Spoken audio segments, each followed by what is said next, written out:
Kakak ipar saya terus-menerus menghasut suami untuk menceraikan saya. Akhirnya, suami saya pun meminta cerai, dan saya tidak ragu-ragu menyetujuinya. 3 hari kemudian, tagihan biaya sekolah sebesar 90 juta rupiah untuk putranya dikirimkan kepada saya. Saya mengabaikannya. Makan malam hari itu adalah masakan saya sendiri. Sepiring semur iga berwarna pekat, seekor ikan kukus jahe, sepiring tumis brokoli bawang putih, ditambah sayap ayam kecap manis yang selalu diminta oleh Banyu, putra kakak ipar saya, setiap kali ia datang.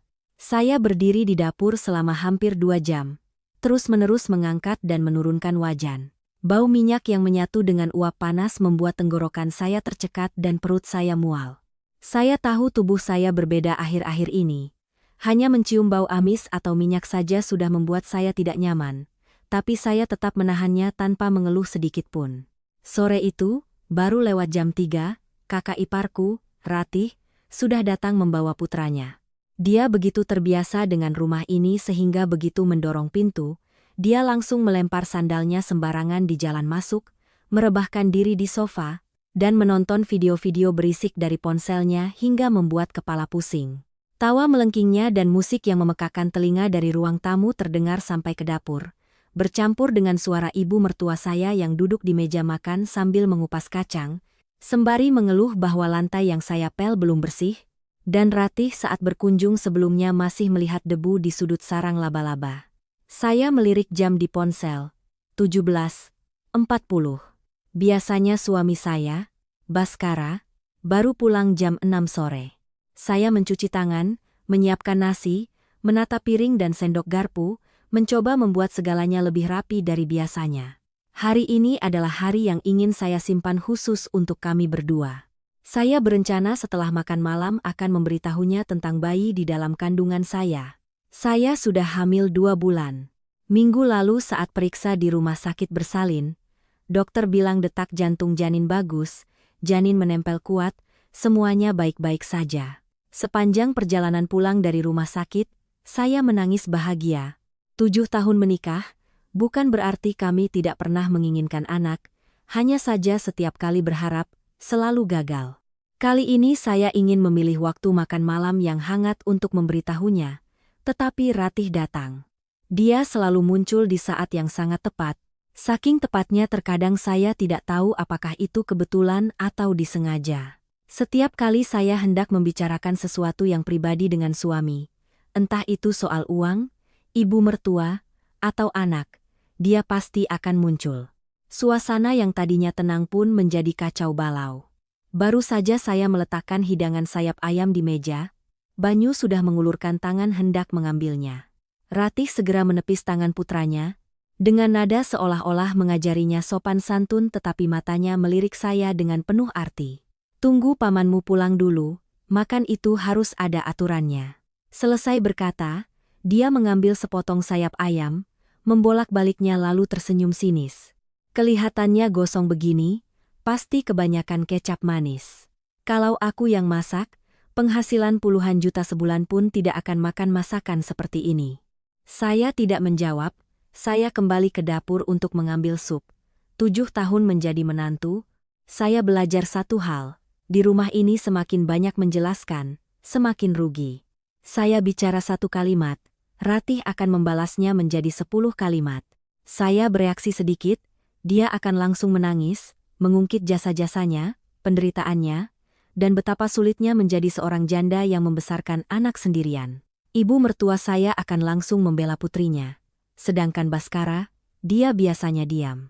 Dan terkadang, keheningannya itu lebih melelahkan daripada kata-kata kasar sekalipun. 18.10, pintu terbuka.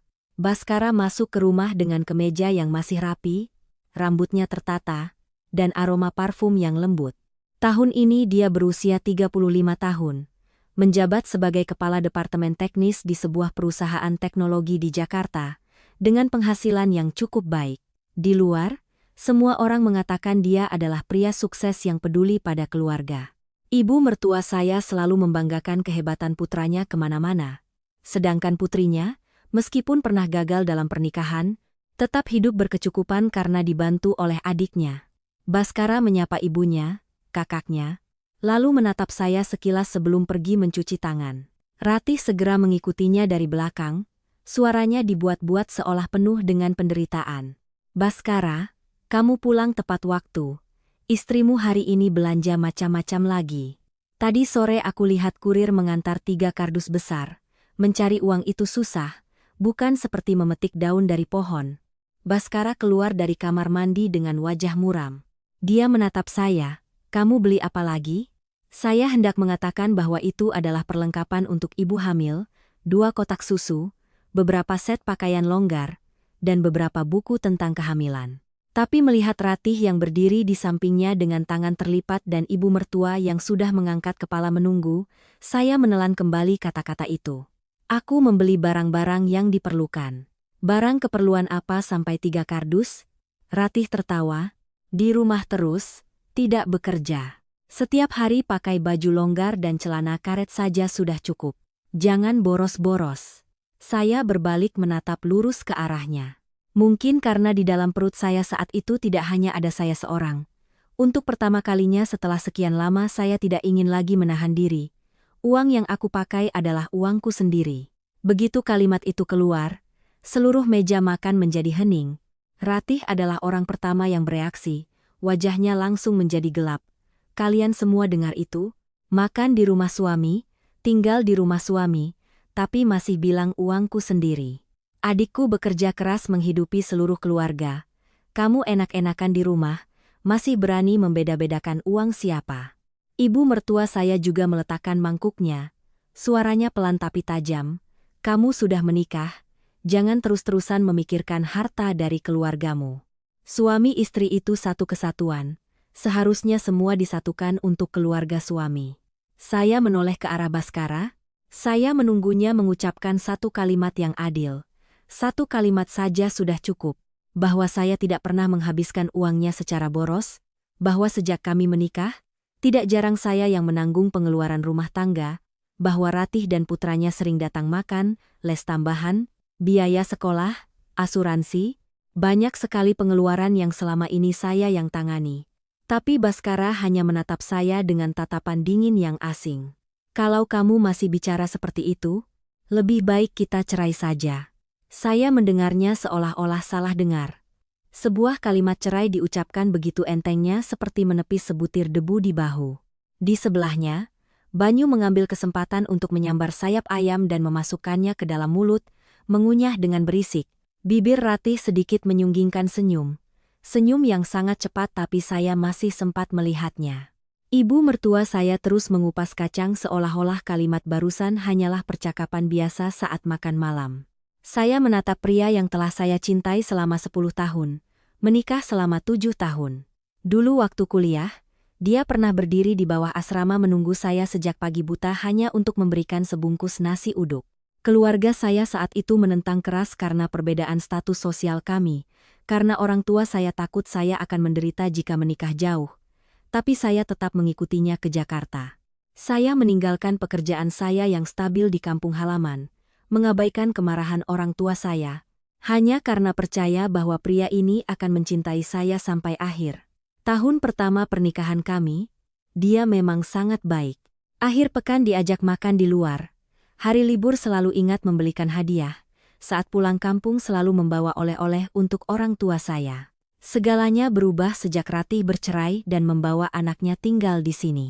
Dia bercerai bukan karena nasib buruk seperti yang selalu dia ceritakan pada orang lain. Dia berselingkuh, ketahuan oleh suaminya, dan diusir dari rumah. Sejak itu, dia bergantung pada ibu dan adiknya. Awalnya hanya beberapa bulan, kemudian menjadi beberapa tahun. Lalu sedikit demi sedikit dia menyelinap ke dalam kehidupan pernikahan kami. Kadang dia bilang saya tidak tahu diri. Kadang dia bilang pada Baskara bahwa saya meremehkan keluarga suami, menghabiskan uang seperti air, dan tidak menganggap ibunya. 1 kalimat, 2 kalimat, 10 kalimat, diucapkan terus-menerus hingga Baskara pun percaya tanpa sadar. Saya meletakkan sendok garpu saya. Suara saya begitu tenang hingga saya sendiri terkejut. Baik, cerai ya cerai. Baskara tertegun, Ratih juga mengangkat kepalanya. Mungkin tidak ada yang menyangka saya akan menerima permintaan itu secepat ini. Saya membuka ponsel, menunjukkan halaman pesanan belanja online kepada Baskara, satu persatu barang yang saya beli. Lihat baik-baik. Aku membeli susu ibu hamil, pakaian ibu hamil, dan buku tentang kehamilan. Aku hamil 2 bulan. Wajah Baskara langsung berubah, bibirnya bergerak-gerak, tetapi belum sempat mengeluarkan kata-kata. Ratih justru yang lebih dulu bangkit. Tidak mungkin. Kamu mengarang cerita ini untuk mempertahankan suamimu, kan? Setiap kali mau diceraikan, selalu menggunakan perut sebagai ancaman. Baskara menoleh ke arah kakaknya, membentaknya pelan tapi suaranya masih penuh keraguan. Ibu mertua saya perlahan-lahan ikut bicara, suaranya seolah lembut tapi terdengar sangat dingin. Kalau memang benar hamil itu kabar baik, tapi kamu juga tidak seharusnya menggunakan hal itu untuk menekan Baskara. Tiba-tiba saya merasa lucu. Sepanjang makan malam ini, tidak ada satu orang pun yang bertanya apakah saya lelah. Apakah kandungannya baik-baik saja? Apakah saya sudah periksa ke dokter? Kabar kehamilan saya bagi mereka hanyalah alat untuk tawar-menawar untung rugi. Saya memasukkan ponsel ke dalam saku, mengucapkan setiap kata dengan jelas. Saya tidak menekan siapapun. Baskara ingin cerai, saya setuju. Anak ini akan saya lahirkan, dan saya akan membesarkannya sendiri. Baskara mengerutkan kening. Kamu bicara apa? Sudah cerai untuk apa melahirkan anak? Sudah kubilang. Aku akan membesarkannya sendiri. Ruangan menjadi hening sejenak lalu Ratih tertawa terbahak-bahak. Tawanya menusuk seperti jarum. Bagus, kalau berani pulang saja ke rumah orang tuamu dan besarkan anak itu, tapi jangan harap nanti bisa kembali bersujud di sini. Saya tidak berdebat lagi. Saya langsung masuk ke kamar tidur, menarik koper, melipat beberapa setel pakaian, dokumen pribadi, buku catatan kehamilan, dan beberapa barang penting lainnya. 7 tahun menjadi istri, ternyata barang-barang saya di rumah itu tidak seberapa banyak. Saat saya menyeret koper keluar, Ratih sedang menghabiskan sisa sayap ayam di piring. Banyu sedang memeluk sebotol minuman ringan. Ibu mertua sedang menyeruput sup, dan Baskara duduk di sofa sambil merokok. Tidak ada yang menahan saya. Saya berdiri di dekat pintu mengenakan sepatu lalu berbalik menatap Ratih. Kak Ratih, sudah saya bilang. Suatu hari nanti kakak akan menyesal. Dia tertawa sinis, menyesal karena kehilangan orang yang membayari tagihan. Saya tidak menjawab, saya membuka pintu dan melangkah keluar. Di dalam lift, baru saya sadari tangan saya gemetar. Sampai di lobi, saya memesan taksi online ke bandara, membeli tiket penerbangan paling malam ke Surabaya, tempat orang tua saya tinggal. Di dalam mobil, saya mengirim pesan kepada Baskara, siapkan surat cerai dan kirimkan padaku, aku tidak akan menuntut rumah, anak akan kubesarkan sendiri. Dia membalas dengan sangat cepat, baik. Saya menatap layar ponsel sejenak lalu mengirim pesan lagi. Oh ya, biaya sekolah Banyu semester depan hampir 90 juta rupiah. Beberapa tahun terakhir ini selalu aku yang bayar. Mulai sekarang urus sendiri, 3 menit kemudian. Ponsel saya menyala. Baskara bertanya, apa maksudmu? Saya mematikan layar, menyandarkan kepala ke belakang kursi. Di luar jendela kaca, lampu-lampu kota perlahan-lahan menjauh ke belakang. Saat itulah, air mata saya akhirnya jatuh, bukan karena masih berharap, tetapi karena akhirnya saya sadar selama 7 tahun ini, yang saya coba pertahankan bukanlah sebuah rumah tangga, melainkan hanya sebuah tempat tinggal sementara yang ditopang oleh kesabaran saya seorang diri. Dan ketika kesabaran itu habis, ternyata sayalah yang harus pergi. Pesawat mendarat di Surabaya saat sudah hampir tengah malam. Kota di bawah kaki saya setelah hujan gerimis, permukaan jalan berkilauan memantulkan cahaya lampu, angin laut berhembus melalui kaca jendela bandara membuat saya tanpa sadar bergidik. Saya menarik koper kecil saya ke area penjemputan. Di antara kerumunan orang yang berlalu lalang dalam diam, saya melihat ayah dan ibu berdiri di luar pagar pembatas. Ibu saya mengenakan jaket coklat tua, tangannya terus menggenggam erat tali tasnya, sementara ayah saya berdiri di sampingnya. Punggungnya masih tegap seperti dulu tapi rambutnya sudah lebih banyak beruban dari terakhir kali saya pulang. Begitu melihat saya, ibu bergegas menghampiri. Tatapan matanya menyapu koper saya, wajah pucat saya, lalu berhenti di perut saya seolah-olah firasat seorang ibu telah memberitahunya sesuatu bahkan sebelum saya membuka mulut. Ibu tidak langsung bertanya, dia hanya mengulurkan tangan menyentuh pipi saya, tangannya hangat tapi gemetar. "Sudah pulang, nak?" Hanya satu kalimat itu saja sudah hampir membuat saya menangis terseduh-seduh. 7 tahun menjadi menantu, saya sudah cukup mendengar kata-kata celaan, kalimat omelan, dan berbagai macam ajaran yang menuntut seorang perempuan untuk bersabar. Tapi saya lupa bahwa di dunia ini masih ada satu tempat, di mana saya hanya perlu kembali. Benar atau salah, mereka akan tetap membukakan pintu untuk saya terlebih dahulu. Ayah saya mengambil alih koper. Suaranya menjadi berat. "Ayo naik mobil, sudah malam."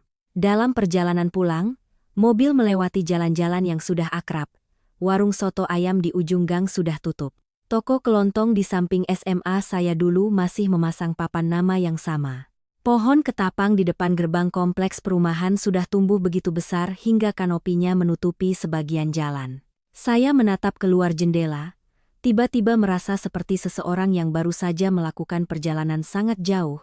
Begitu jauh hingga saat kembali baru menyadari bahwa tempat yang dulu adalah kampung halaman, ternyata adalah tempat di mana saya diizinkan untuk menjadi yang paling lemah. Ibu duduk di samping saya, beberapa kali hendak bertanya tapi selalu urung. Akhirnya, dia menggenggam tangan saya. "Kamu bertengkar dengan Baskara?" Saya terdiam beberapa detik lalu berkata sangat pelan. "Aku akan bercerai, Bu." Tangan ibu mengerat. Ayah saya yang sedang menyetir. Bahunya sedikit menegang tapi dia tidak menoleh. Saya melanjutkan, seolah takut jika berhenti saya tidak akan punya cukup keberanian lagi. "Aku hamil. 2 bulan. Aku ingin melahirkan anak ini. Kalau Baskara tidak mau, aku akan membesarkannya sendiri." Di dalam mobil begitu hening sampai saya bisa mendengar suara wiper yang menyapu pelan di kaca. Ibu saya memalingkan wajah ke jendela, menyeka sudut matanya dengan tangan. Ayah saya melambatkan laju mobilnya lalu berkata, suaranya berat tapi sangat jelas. "Sudah pulang itu bagus, sisanya kita pikirkan bersama." Saya menunduk, air mata jatuh di punggung tangan saya. Saya sudah mempersiapkan diri untuk mendengar ayah memarahi saya. Ibu mengomeli saya karena dulu tidak mendengarkan nasihat mereka. Saya pikir mereka akan mengungkit bahwa mereka pernah menentang pernikahan saya dengan Baskara, bahwa saya yang memilih maka saya yang harus menanggungnya. Tapi tidak, orang tua saya tidak mengucapkan satu kata pun yang menyakiti saya. Justru keheningan penuh pengertian itulah yang membuat saya merasa berhutang begitu banyak pada mereka. Sampai di rumah, ibu mengantar saya ke kamar lama saya. 7 tahun berlalu, kamar itu hampir tidak berubah. Tirai bunga berwarna pucat, meja belajar yang diletakkan di dekat jendela, rak buku, bahkan masih ada beberapa novel yang belum selesai saya baca waktu kuliah. Ibu sudah mengganti sprei dan sarung bantal yang baru. Di atas meja sudah tersedia teko air hangat dan sepiring biskuit. Dia berdiri di ambang pintu menatap saya cukup lama lalu berkata pelan, "Kamu mandi dulu lalu tidur. Besok kalau mau menangis, menangislah. Kalau mau cerita, ceritalah. Malam ini tidur saja dulu." Saya mengangguk. Ibu menutup pintu. Ketika hanya tinggal saya seorang diri di dalam kamar, saya meletakkan tangan di perut. Perut itu masih rata, belum ada bentuk yang jelas, tapi saya tahu di dalamnya ada sebuah kehidupan yang bergantung pada saya, kecil tapi kuat. Saya berbisik, "Nak, mulai sekarang kita sudah pulang ke rumah." Pagi berikutnya, saya terbangun karena aroma bubur ayam dari dapur. Ibu saya memasak bubur yang tidak terlalu kental, ditaburi sedikit daun bawang dan beberapa iris jahe tipis. Kata ibu, orang hamil yang baru pulang larut malam tidak boleh makan makanan berminyak. Ayah duduk di meja makan membaca koran. Melihat saya turun, dia melipat korannya. "Makanlah, nanti ayah antar kamu bertemu pengacara." Saya tertegun. "Ayah sudah kenal pengacara?" Ayah menuangkan segelas air hangat untuk saya. "Tadi malam ayah sudah telepon Om Heru. Dia dulu rekan kerja ayah, putrinya pengacara khusus masalah pernikahan dan keluarga. Masalah perceraian tidak bisa hanya diselesaikan dengan emosi. Kamu hamil, jadi harus lebih jelas lagi." Saya menatap ayah, hati saya terasa hangat sekaligus pedih. Ayah saya selama ini tidak banyak bicara, kasih sayangnya pun jarang ditunjukkan. Ketika saya memutuskan menikah dengan Baskara, ayah adalah orang yang paling menentang keras.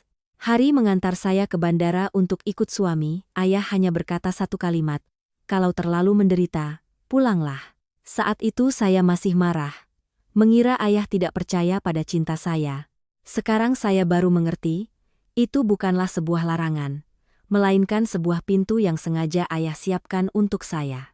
Selesai makan saya membuka ponsel, ada 3 panggilan tak terjawab dari Baskara, 5 pesan dari Ratih, dan 1 dari ibu mertua. Saya belum membaca pesan dari Ratih tapi sudah bisa menebak isinya. Benar saja, dia memaki saya sebagai perempuan egois. Baru ada masalah sedikit sudah lari ke rumah orang tua, dan mengatakan bahwa masalah biaya sekolah Banyu sengaja saya perbuat untuk menyulitkan keluarga suami. Ibu mertua lebih halus, tapi setiap katanya seperti jarum. Sebagai istri harus tahu cara bersabar. Kelebihan seorang wanita adalah kemampuannya menjaga keutuhan rumah tangga. Jangan sampai membuat orang tuamu malu karena punya anak perempuan yang meninggalkan suaminya. Saya menatap pesan itu cukup lama lalu mengunci layar. Jika ini adalah masa lalu, saya akan terburu-buru menjelaskan, akan menelepon kembali untuk meminta maaf meskipun kesalahan bukan pada saya. Tapi pagi itu, duduk di dapur rumah ibu saya, mendengar suara ayah mencuci gelas di halaman, mendengar suara ibu memesan sayur sawi segar pada tukang sayur. Tiba-tiba saya merasa kata-kata itu tidak lagi punya kuasa untuk membuat saya gemetar ketakutan. Hampir jam 9, seorang kurir menelepon, mengatakan ada dokumen yang dikirim dari Jakarta. Saya turun untuk mengambilnya. Amplop itu bertuliskan nama Baskara. Di dalamnya ada sebuah draft surat perjanjian cerai yang sudah disiapkan. Saya membukanya dan membaca. Semakin membaca hati saya semakin dingin. Dia meminta saya untuk secara sukarela meninggalkan rumah, tidak menuntut pembagian harta gonogini, tidak meminta tunjangan, dan tidak mempermasalahkan uang apapun yang telah dikeluarkan selama masa pernikahan. Mengenai anak yang akan lahir, dia menulis satu kalimat yang sangat mengambang, bahwa kedua belah pihak akan berunding kemudian. Saya tersenyum sinis. Baskara ternyata lebih cepat dari yang saya duga. Semalam masih bicara cerai dalam keadaan marah. Pagi ini sudah mengirim surat untuk saya tanda tangani seolah-olah sudah lama menunggu kesempatan ini. Saya membawa surat perjanjian itu ke dalam rumah. Ayah selesai membacanya. Wajahnya menjadi gelap. Ibu saya meletakkan gelas dengan keras ke meja. Dia anggap kamu apa? Dianita? Ya, nama saya Dianita. Nama yang diberikan orang tua saya dengan harapan putri mereka akan tumbuh menjadi wanita yang lembut, berpendidikan, dan tahu sopan santun. Saya telah hidup dengan sopan santun terlalu lama hingga orang lain mengira saya tidak bisa merasakan sakit. Saya bertemu dengan pengacara pada sore harinya. Pengacara itu bernama Ibu Maya. Usianya lebih dari 40 tahun, perawakannya kecil tapi tatapan matanya sangat tajam. Dia membaca surat perjanjian itu, lalu mengangkat kepala menatap saya. Suami Anda menulis seperti ini karena ingin Anda pergi dengan tangan kosong. Tetapi hukum tidak bekerja berdasarkan keserakahan seseorang. Rumah atas nama suami Anda jika dibeli sebelum menikah, maka bagian sebelum menikah adalah miliknya. Tetapi bagian cicilan yang dibayar setelah menikah dan kenaikan nilai properti yang sesuai, Anda masih berhak menuntut pembagiannya. Sedangkan anak yang lahir, tunjangan adalah hak anak itu. Anda tidak bisa karena gengsi lalu melepaskan hak anak Anda. Saya menunduk. Saya tidak ingin berurusan lama-lama dengannya lagi. Ibu Maya berkata perlahan. Justru karena ingin cepat selesai, segalanya harus jelas. Berbaik hati bukan berarti membiarkan orang lain mengambil semua yang menjadi hak kita. Anda sudah cukup menderita. Sekarang Anda harus melindungi diri Anda dan anak Anda. Saya terdiam sejenak lalu membuka tas, mengeluarkan sebuah kartu memori kecil dan setumpuk fotokopian kertas. Itulah yang diam-diam saya kumpulkan selama 3 tahun terakhir. Bukti transfer biaya sekolah Banyu, uang asuransi untuk Ratih, uang belanja yang saya berikan pada ibu mertua. Pesan-pesan Ratih saat meminjam uang dan tidak mengembalikannya. Bahkan rekaman suara saat dia menyindir bahwa uang saya jika tidak dipakai akan sia-sia. Ibu Maya membalik setiap halaman, matanya menunjukkan sedikit keterkejutan. Anda sudah mempersiapkan ini sejak kapan? Sejak pertama kali Ratih mengatakan pada Baskara bahwa saya hanya menumpang hidup di rumah suaminya, jawab saya. Saat itu saya belum berpikir akan menuntut. Saya hanya ingin suatu hari nanti, jika dia mau mendengarkan, saya bisa membuktikan bahwa saya tidak seperti yang mereka katakan. Ibu Maya menatap saya lebih lama, suaranya melembut. Kalau begitu, sekarang kita gunakan semua ini bukan untuk balas dendam, tetapi untuk mengembalikan kebenaran pada tempatnya. Saya mengangguk. Sore itu ketika meninggalkan kantor pengacara, saya menerima telepon dari Baskara. Saya tidak mengangkatnya. Dia menelepon lagi lalu mengirim pesan. Masalah biaya sekolah Banyu itu bagaimana? Pihak sekolah mengirim pemberitahuan ke kantor. Jangan membuat masalah jadi memalukan seperti ini. Saya berdiri di bawah deretan pohon bungur di depan gedung itu, memandangi guguran bunga ungu yang berserakan di trotoar lalu membalas dengan sangat singkat. Mulai sekarang biaya sekolah anak Kak Ratih tidak ada hubungannya lagi denganku. Dulu aku membayarnya karena hubungan baik, sekarang hubungan baik itu sudah tidak ada lagi. Kali ini Baskara tidak langsung membalas. Mungkin dia sedang menghitung. Mungkin untuk pertama kalinya dia melihat angka 90 juta rupiah di depan matanya dan mengerti bahwa selama bertahun-tahun ini, apa yang dia anggap sebagai tanggung jawab saya, sebenarnya adalah uang hasil keringat keluarga saya. Malam itu, ibu saya membawakan segelas susu hangat ke kamar. Dia duduk di tepi tempat tidur, mengelus rambut saya seperti saat saya masih kecil. Dianita, ibu tidak takut kamu bercerai. Ibu hanya takut kamu terus menderita karena takut pada omongan orang. Saya menyandarkan kepala di bahu ibu. Untuk pertama kalinya setelah bertahun-tahun saya tidak lagi merasa sendirian. Di luar sana, Baskara mungkin sedang marah, Ratih mungkin sedang berteriak bahwa saya tidak tahu berterima kasih. Ibu mertua mungkin sedang bercerita pada sanak saudara bahwa saya tidak tahu diri, tetapi di dalam kamar lama ini, ada seorang ibu yang duduk di samping saya, ada seorang ayah yang diam-diam mengurus segalanya untuk saya, dan ada seorang bayi di dalam perut yang mengingatkan saya bahwa hidup saya tidak berakhir pada sebuah pernikahan yang salah. Malam itu, saya tidak langsung tidur. Berbaring di tempat tidur yang sudah akrab, saya menatap langit-langit, di mana ada retakan kecil sejak saya masih SMA. Tiba-tiba hati saya terasa ringan dengan cara yang aneh. Bukan karena semua masalah sudah selesai, tapi karena akhirnya saya tidak perlu lagi memaksakan diri untuk menyenangkan siapapun. Perasaan itu, jika diungkapkan, mungkin terdengar egois, tapi hanya orang yang pernah menahan diri sampai tidak mengenali dirinya sendiri yang akan mengerti betapa pentingnya bisa bernapas dengan lega. Ponsel di samping bantal bergetar beberapa kali. Saya tidak perlu melihatnya untuk tahu siapa yang menelepon. Baskara menelepon 2 kali lagi lalu berhenti. Setelah itu ada sebuah pesan singkat. Jangan membuat semuanya jadi tegang seperti ini. Apapun bisa dibicarakan. Saya menatap baris tulisan itu cukup lama.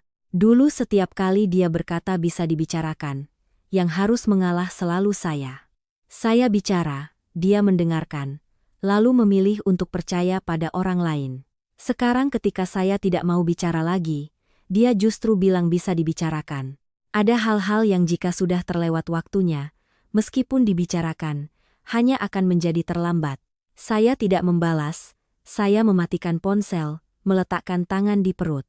Bayi itu belum menunjukkan gerakan yang jelas, tapi saya bisa merasakan keberadaannya seperti seutas tali yang menarik saya kembali ke kenyataan. Saya berbisik sangat pelan, seolah pada diri sendiri, ibu tidak akan membiarkanmu hidup dalam keadaan seperti ini. Pagi berikutnya, saya bersama ayah pergi ke kantor pengacara lagi. Ibu Maya sudah menyiapkan balasan untuk surat perjanjian cerai yang dikirim Baskara. Dia menjelaskan setiap klausul dengan jelas, memberitahu saya bagian mana yang merupakan hak saya yang sah, dan bagian mana yang merupakan kewajiban hukum yang tidak bisa dihindari oleh Baskara. Kamu harus menentukan sikap dengan jelas, kata Ibu Maya, suaranya tenang tapi tegas. Ini bukan perebutan, tapi pembagian. Kamu tidak mengambil miliknya, tapi mengambil kembali bagianmu.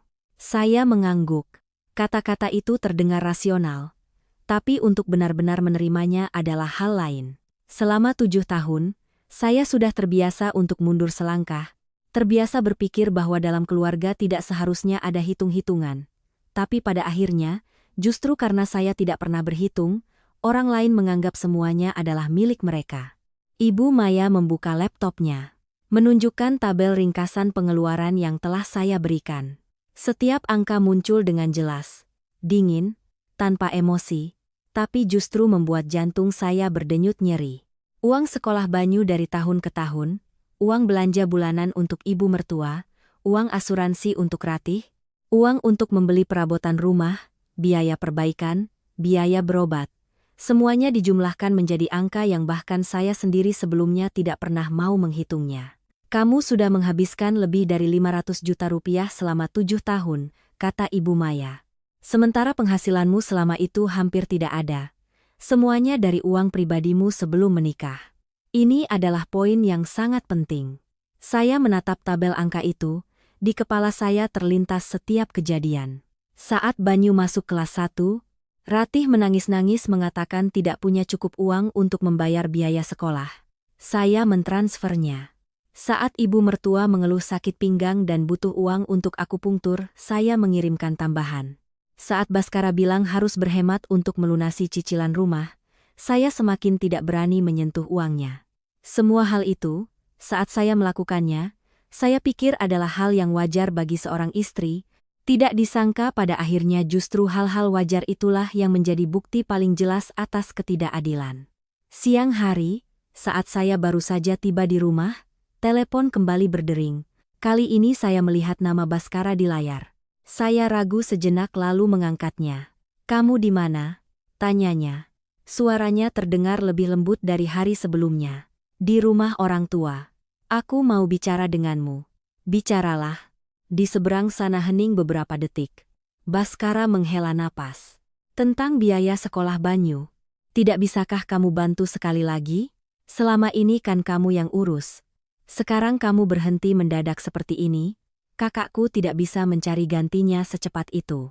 Saya tertawa kecil. Tapi tawa itu sama sekali tidak terdengar gembira.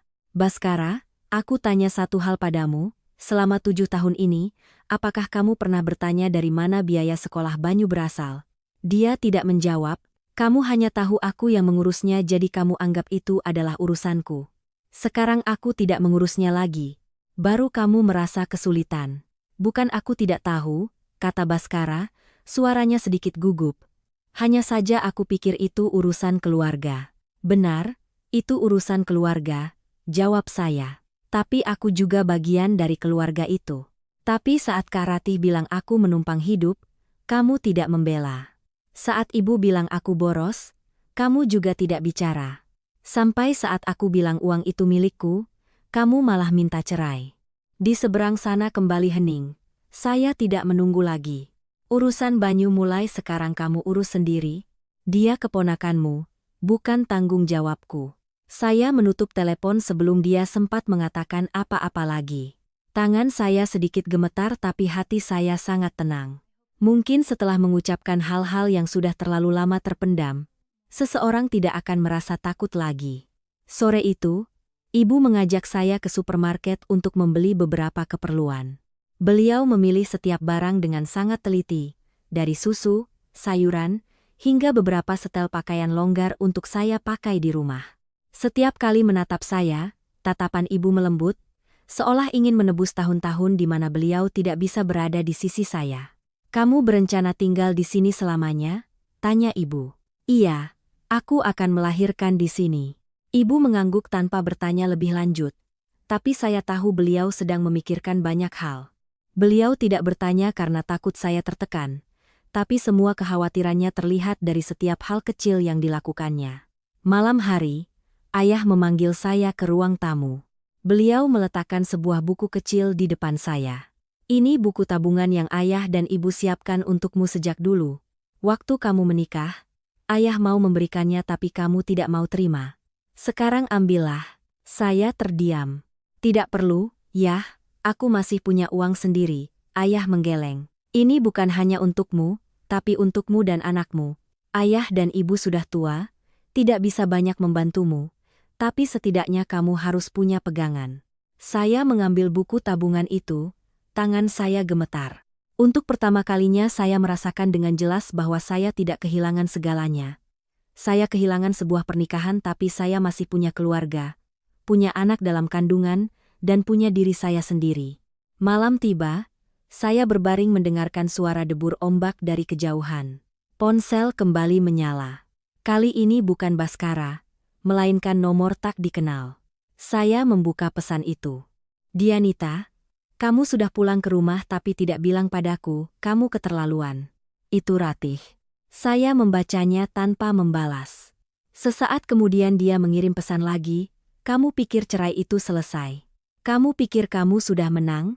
Jangan lupa kamu masih menantu di keluarga ini. Saya menatap layar lalu mematikan ponsel. Ada orang-orang yang meskipun kita sudah melangkah keluar dari hidup mereka tetap mencoba menarik kita kembali dengan tali-tali tak kasat mata. Tapi kali ini saya tidak mau ditarik lagi. Saya meletakkan tangan di perut, memejamkan mata. Di luar sana, ombak masih berdebur dengan ritme yang sama seperti napas sebuah kota yang akrab. Saya tahu di depan masih banyak hal yang harus diselesaikan. Masih ada hari-hari sulit, masih ada konfrontasi yang tak terhindarkan.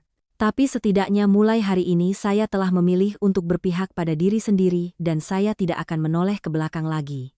Hari-hari berikutnya berlalu tanpa keributan seperti yang saya bayangkan. Tidak ada yang datang ke rumah membuat onar, tidak ada adegan pertengkaran, atau tarik-menarik, seperti cerita yang sering orang ceritakan. Segalanya berlangsung dalam diam, tapi justru keheningan itulah yang membuat saya mengerti bahwa begitu hati seseorang sudah dingin, tidak perlu lagi berteriak, segalanya tetap bisa hancur dengan sangat tegas. Saya mulai terbiasa dengan ritme kehidupan di rumah orang tua. Pagi-pagi bangun bersama ibu ke pasar memilih sayuran dan ikan. Siang hari membantu ibu memasak, sore hari duduk di kamar membaca buku, mencatat hal-hal yang perlu disiapkan untuk persalinan.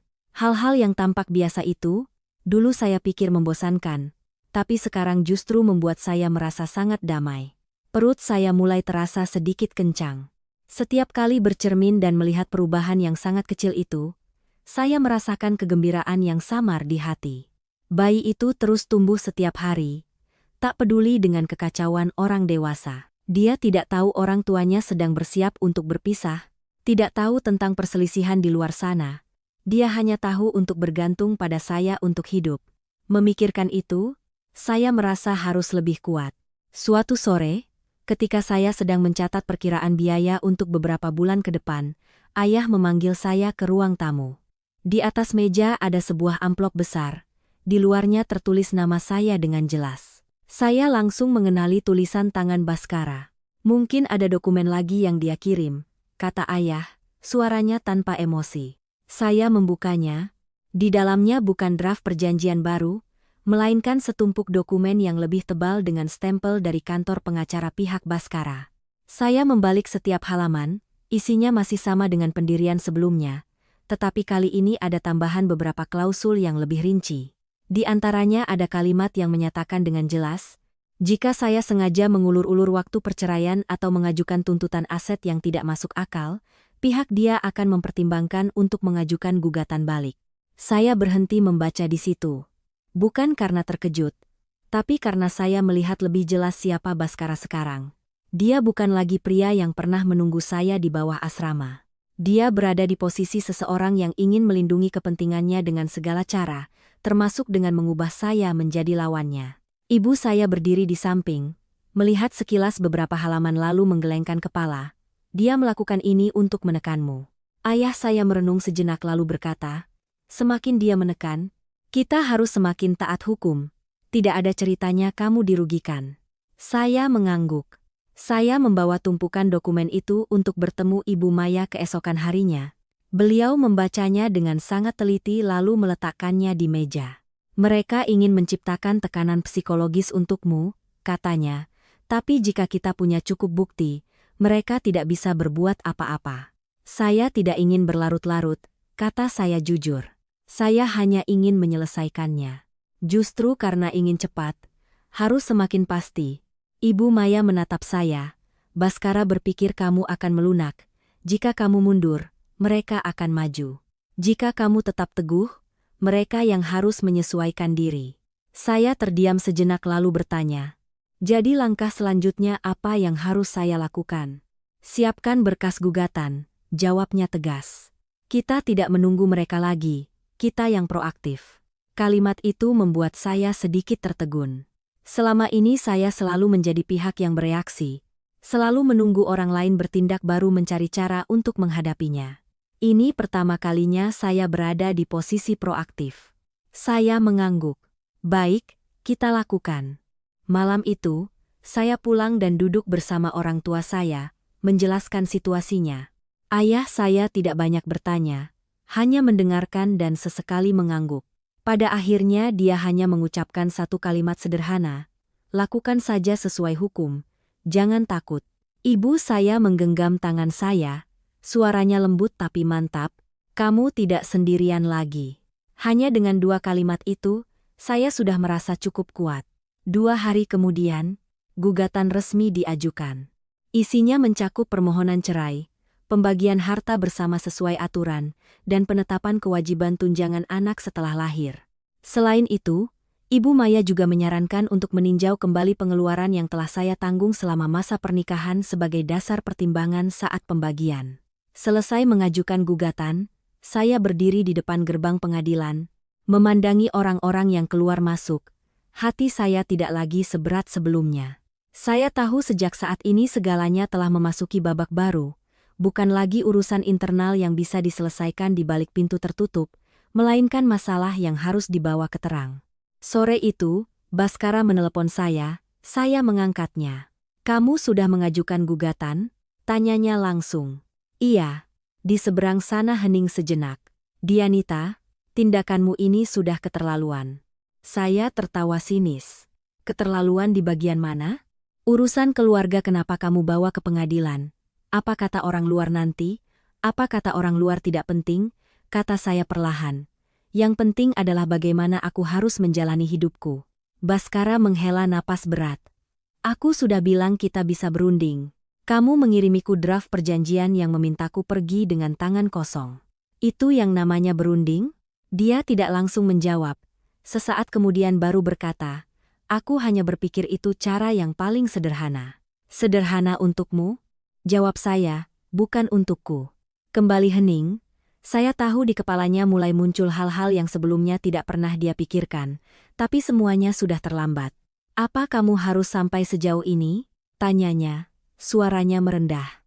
Sejak kamu bilang cerai, segalanya memang sudah sampai sejauh ini, jawab saya. Saya menutup telepon. Kali ini tangan saya tidak lagi gemetar. Hari-hari berikutnya, pengadilan mengirimkan surat panggilan. Bersamaan dengan itu, saya juga menerima beberapa telepon dari kerabat pihak Baskara. Ada yang menasihati saya untuk bersabar, ada yang bilang saya membesar-besarkan masalah, bahkan ada yang menyalahkan saya karena tidak menjaga martabat suami. Saya mendengarkan tapi tidak bereaksi. Kata-kata itu, jika di masa lalu mungkin bisa membuat saya goyah, tapi sekarang saya sudah mengerti satu hal, martabat orang lain tidak bisa diletakkan di atas hidup saya sendiri. Suatu malam ketika saya hendak tidur, ibu membawakan segelas susu hangat. Beliau duduk di samping tempat tidur, menatap saya sejenak lalu bertanya, kamu takut? Saya berpikir sejenak lalu menggeleng, tidak, aku hanya menyesal. Menyesal apa? Menyesal karena butuh waktu terlalu lama untuk mengerti. Ibu saya menghela napas, mengelus punggung saya dengan lembut, bisa mengerti itu sudah bagus. Banyak orang seumur hidupnya tidak pernah mengerti. Saya menatap ibu, tiba-tiba hati saya terasa lebih ringan. Benar, saya kehilangan 7 tahun. Tapi setidaknya saya tidak kehilangan seumur hidup. Malam itu, saya tidur sangat nyenyak. Dalam mimpi saya melihat diri saya berdiri di depan sebuah pintu. Di belakang adalah hari-hari lama yang penuh keributan dan kelelahan. Di depan adalah jalan yang belum jelas tapi cahayanya sangat lembut. Saya melangkah melewatinya tanpa menoleh ke belakang. Pagi berikutnya, saya bangun lebih awal dari biasanya. Di luar cuaca cerah, angin laut berhembus membawa aroma asin. Saya berdiri di depan cermin memandangi diri saya cukup lama. Wajahnya masih sama, tapi sorot matanya sudah berbeda. Bukan lagi sorot mata orang yang selalu berusaha menyenangkan orang lain, melainkan sorot mata seseorang yang sudah mulai belajar berpihak pada dirinya sendiri. Saya meletakkan tangan di perut, tersenyum sangat tipis. Kita akan baik-baik saja, nak. Hari-hari persiapan menjelang sidang mediasi pertama berlalu dalam ritme yang pelan sekaligus tegang. Di luar, hidup saya berjalan normal seperti wanita hamil lainnya. Makan tepat waktu, periksa rutin, sesekali menemani ibu ke pasar membeli beberapa barang. Tapi di dalam, saya tahu saya sedang menuju sebuah batas yang jika dilewati tidak akan ada jalan untuk kembali. Pagi hari saat menerima surat panggilan mediasi, saya berdiri cukup lama di depan gerbang rumah. Selembar kertas tipis itu terasa sangat berat. Saya sudah mempersiapkan mental untuk ini, tapi saat benar-benar memegangnya, tetap saja ada rasa sesak di tenggorokan. Bukan karena takut, tapi karena segalanya kini sudah begitu jelas hingga tidak bisa lagi berpura-pura seolah tidak pernah terjadi. Ibu saya melihatnya lalu mendekat dengan lembut bertanya, "Besok harus pergi ya, Nak?" "Iya." Ibu mengangguk lalu berkata seolah sedang menenangkan dirinya sendiri. "Tidak apa-apa, katakan saja yang sebenarnya. Orang benar tidak perlu takut." Saya tersenyum tapi hati saya masih sedikit berat. Tidak takut yang ibu katakan sebenarnya adalah hasil dari bertahun-tahun hidup lurus, tidak melakukan hal yang salah. Sedangkan saya tahu saya tidak salah tapi tetap tidak bisa menghindari tatapan dan penilaian dari orang lain. Malam itu, saya menelepon Ibu Maya untuk bertanya kembali hal-hal yang perlu diperhatikan. Setelah mendengarkan, beliau berkata dengan sangat jelas, "Besok adalah mediasi, bukan persidangan, tapi kamu harus siap. Mereka mungkin akan menggunakan berbagai cara untuk membuatmu melunak. Kamu hanya perlu ingat satu hal, kamu tidak perlu mengalahkan mereka, kamu hanya perlu tidak kalah dari dirimu sendiri."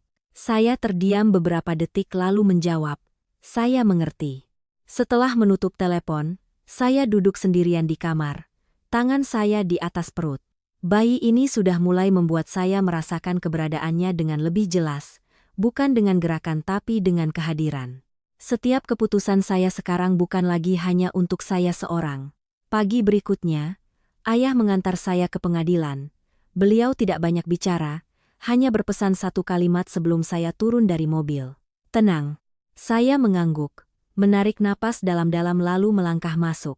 Ruang mediasi tidak besar, hanya ada satu meja panjang, beberapa kursi, dan sebuah jendela yang menghadap ke halaman belakang. Saya datang lebih awal sekitar 10 menit. Duduk di kursi, tangan saya terasa dingin tapi detak jantung saya sangat teratur. Sekitar 5 menit kemudian, Baskara masuk. Dia mengenakan kemeja putih, celana bahan, penampilannya masih rapi seperti biasa, tapi wajahnya tampak lebih kuyu. Di belakangnya ada Ratih dan ibu mertua saya. Begitu melihat saya, Ratih mendengus pelan, sementara ibu mertua melirik sekilas lalu membuang muka. Baskara duduk di seberang saya, matanya menatap saya beberapa detik lalu turun. "Kamu kurusan," katanya pelan. Saya tidak menjawab. Saya tidak tahu harus menjawab apa. Ada kalimat-kalimat yang jika diucapkan di waktu yang salah, meskipun tulus, akan menjadi tidak berarti. Petugas mediasi masuk, mulai membacakan isi gugatan dan tuntutan kedua belah pihak. Segalanya berjalan sesuai prosedur, tidak ada yang mengejutkan. Ketika diminta memberikan pendapat, Baskara yang pertama angkat bicara. "Kami setuju untuk bercerai," katanya dengan nada datar. "Tapi mengenai aset, saya merasa sebagian besar dihasilkan oleh saya jadi pembagian sama rata tidak adil." Saya mendengarnya tanpa terkejut. "Inilah yang sudah saya persiapkan." Petugas menoleh ke saya. "Pendapat Anda?" Saya menatap lurus ke depan. Suara saya tetap tenang. "Saya tidak mempermasalahkan aset sebelum pernikahan milik Baskara. Tapi bagian yang terbentuk selama kami hidup bersama, saya menuntut untuk dibagi sesuai aturan." Ratih langsung menyela, suaranya meninggi, "Bicara enak sekali.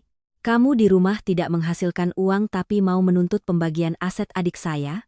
Petugas mediasi mengingatkan untuk menjaga ketertiban, tapi dia belum mau diam. "Saya katakan yang sebenarnya ya." Ratih menoleh ke saya, tatapannya tajam seperti pisau. "Kamu pulang ke rumah orang tua lalu menggugat seperti ini. Nanti siapa yang mau menikahimu?" Saya menatapnya. Untuk pertama kalinya selama bertahun-tahun ini saya tidak merasa marah, saya hanya melihat segalanya dengan jelas. "Anda tidak perlu khawatir soal itu," saya berkata perlahan. "Saya bisa mengurus diri sendiri." Suasana di ruangan menjadi tegang. Baskara sedikit mengerutkan kening. Dianita, jangan bicara seperti itu. Saya hanya mengatakan yang sebenarnya, jawab saya. Petugas mediasi melanjutkan ke masalah tunjangan anak. Mendengar ini, Baskara sedikit ragu. Mengenai anak, kita bisa berunding nanti, katanya. Saya menggeleng, tidak perlu berunding nanti. Saya akan melahirkan dan membesarkannya. Anda memiliki kewajiban memberikan tunjangan sesuai aturan. Ratih tertawa sinis, bicaramu seolah-olah sudah pasti anak itu anak adik saya. Kalimat itu membuat suasana di ruangan membeku. Saya menatap lurus ke arahnya, tidak menghindar. Anda seharusnya berhati-hati dengan ucapan Anda. Baskara menoleh ke Ratih, suaranya pelan tapi jelas. Sudah cukup, Kak. Itu pertama kalinya dalam sesi hari itu dia benar-benar bersuara pada kakaknya. Tapi saya tidak merasakan apa-apa lagi. Jika kalimat itu datang beberapa tahun lebih awal, mungkin ceritanya akan berbeda. Mediasi berlangsung hampir 1 jam tapi tidak mencapai kesepakatan. Petugas menyimpulkan bahwa berkas akan dilanjutkan ke tahap persidangan. Saat berdiri untuk pergi, saya merasa sedikit lebih lega. Bukan karena sudah selesai, tapi karena saya tahu saya tidak mundur. Sampai di koridor, Baskara memanggil saya, Dianita. Saya berhenti, berbalik. Aku mau bicara 4 mata. Saya melihat jam lalu mengangguk. Kami berdiri di sudut koridor yang sepi. Kamu benar-benar ingin sampai ke tahap ini? Tanyanya. Aku sudah di sini, jawab saya. Dia terdiam sejenak lalu berkata pelan. Aku tidak menyangka semuanya akan jadi seperti ini. Saya menatapnya. Di dalam hati muncul perasaan yang sulit diungkapkan, bukan dendam, bukan juga cinta. Kamu pikir akan jadi seperti apa? Saya bertanya. Baskara tidak bisa menjawab. Bisakah kamu melupakan soal uang? Lanjutnya, suaranya melambat. Kita anggap saja selesai baik-baik. Saya menggeleng pelan. Aku sudah melupakannya selama 7 tahun. Kalimat itu tidak keras tapi cukup untuk mengakhiri pembicaraan. Saya berbalik dan melangkah pergi. Kali ini saya tidak mendengarnya memanggil lagi. Keluar dari gedung pengadilan, ayah saya sudah menunggu. Beliau tidak bertanya apa-apa, hanya menatap saya seolah ingin memastikan saya baik-baik saja. Saya tersenyum. Sudah selesai, ya. Beliau mengangguk, membukakan pintu mobil untuk saya. Dalam perjalanan pulang, saya menatap keluar jendela. Kota masih sama, orang-orang berlalu lalang, kendaraan melaju, tidak ada yang berubah, hanya saya yang berbeda. Saya meletakkan tangan di perut, memejamkan mata sejenak. Pertarungan ini belum berakhir. Tapi saya sudah tidak takut lagi. Setelah mediasi yang gagal, segalanya memasuki babak yang berbeda. Lebih jelas, lebih dingin. Tidak ada lagi kalimat berputar-putar atau basa-basi untuk menjaga muka, yang ada hanyalah dokumen, stempel, dan jadwal yang sudah ditetapkan. Saya menyadari ketika sebuah pernikahan sampai ke pengadilan, itu bukan lagi cerita 2 orang, melainkan menjadi sebuah kasus yang perlu diputuskan benar dan salahnya, diletakkan di atas timbangan logika, bukan perasaan. Hari-hari menunggu sidang pertama, saya hampir tidak menerima telepon lagi dari Baskara. Dia juga tidak mengirim pesan. Keheningan itu membuat saya mengerti bahwa dia telah memilih caranya sendiri untuk menghadapi ini. Mungkin dia sedang menyiapkan berkas, mungkin sedang berdiskusi dengan pengacaranya, atau mungkin dia sedang mencoba meyakinkan dirinya sendiri bahwa semua yang dilakukannya adalah wajar. Sedangkan saya menjaga ritme hidup yang stabil. Setiap pagi saya bangun lebih awal untuk berjalan-jalan di sekitar kompleks, menghirup udara segar. Dokter menyarankan saya untuk berolahraga ringan demi kesehatan janin. Kadang-kadang, saat angin kencang, ibu menemani saya, sambil berjalan sambil bercerita tentang tetangga. Cerita tentang betapa nakalnya saya waktu kecil. Cerita-cerita sederhana itu justru menghangatkan hati saya. Seolah ada seutas tali tak kasat mata yang menarik saya keluar dari hari-hari berat sebelumnya. Suatu pagi ketika saya baru pulang dari pemeriksaan kandungan, saya menerima telepon dari nomor tak dikenal. Saya mengangkatnya. Di seberang sana terdengar suara seorang wanita paruh baya. Boleh saya bicara dengan Dianita? Iya, saya sendiri. Saya bibinya Baskara. Saya sedikit tertegun tapi tetap menjaga suara tetap tenang. Iya, Tante, ada apa ya? Wanita di seberang sana menghela napas. Tante tidak ingin ikut campur urusan kalian, tapi dengar-dengar kamu sampai membawa masalah ini ke pengadilan. Tante rasa itu tidak baik. Suami istri kalau ada apa-apa diselesaikan di rumah, dibawa keluar seperti ini nanti jadi susah untuk saling bertemu lagi. Saya terdiam sejenak lalu berkata, iya, Tante, saya mengerti. Tapi ada hal-hal yang jika tidak dijelaskan sampai tuntas tidak akan pernah selesai. Kamu sebagai perempuan harusnya lebih banyak mengalah, lanjutnya.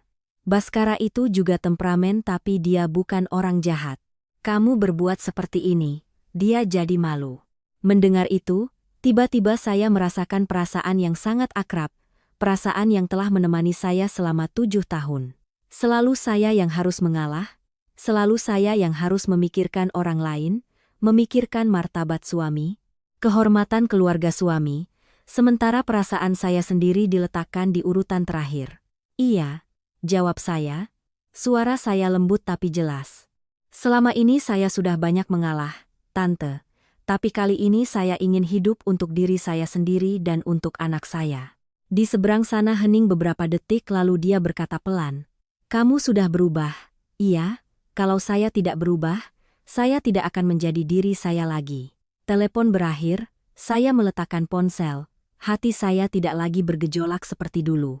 Mungkin ketika seseorang sudah bisa menyuarakan apa yang dipikirkannya, dia tidak akan lagi terikat oleh pandangan orang lain. Sore itu, Ibu Maya memanggil saya ke kantornya untuk membahas lebih lanjut tentang berkas. Ketika saya tiba, beliau sudah menyiapkan setumpuk dokumen yang lebih tebal dari sebelumnya.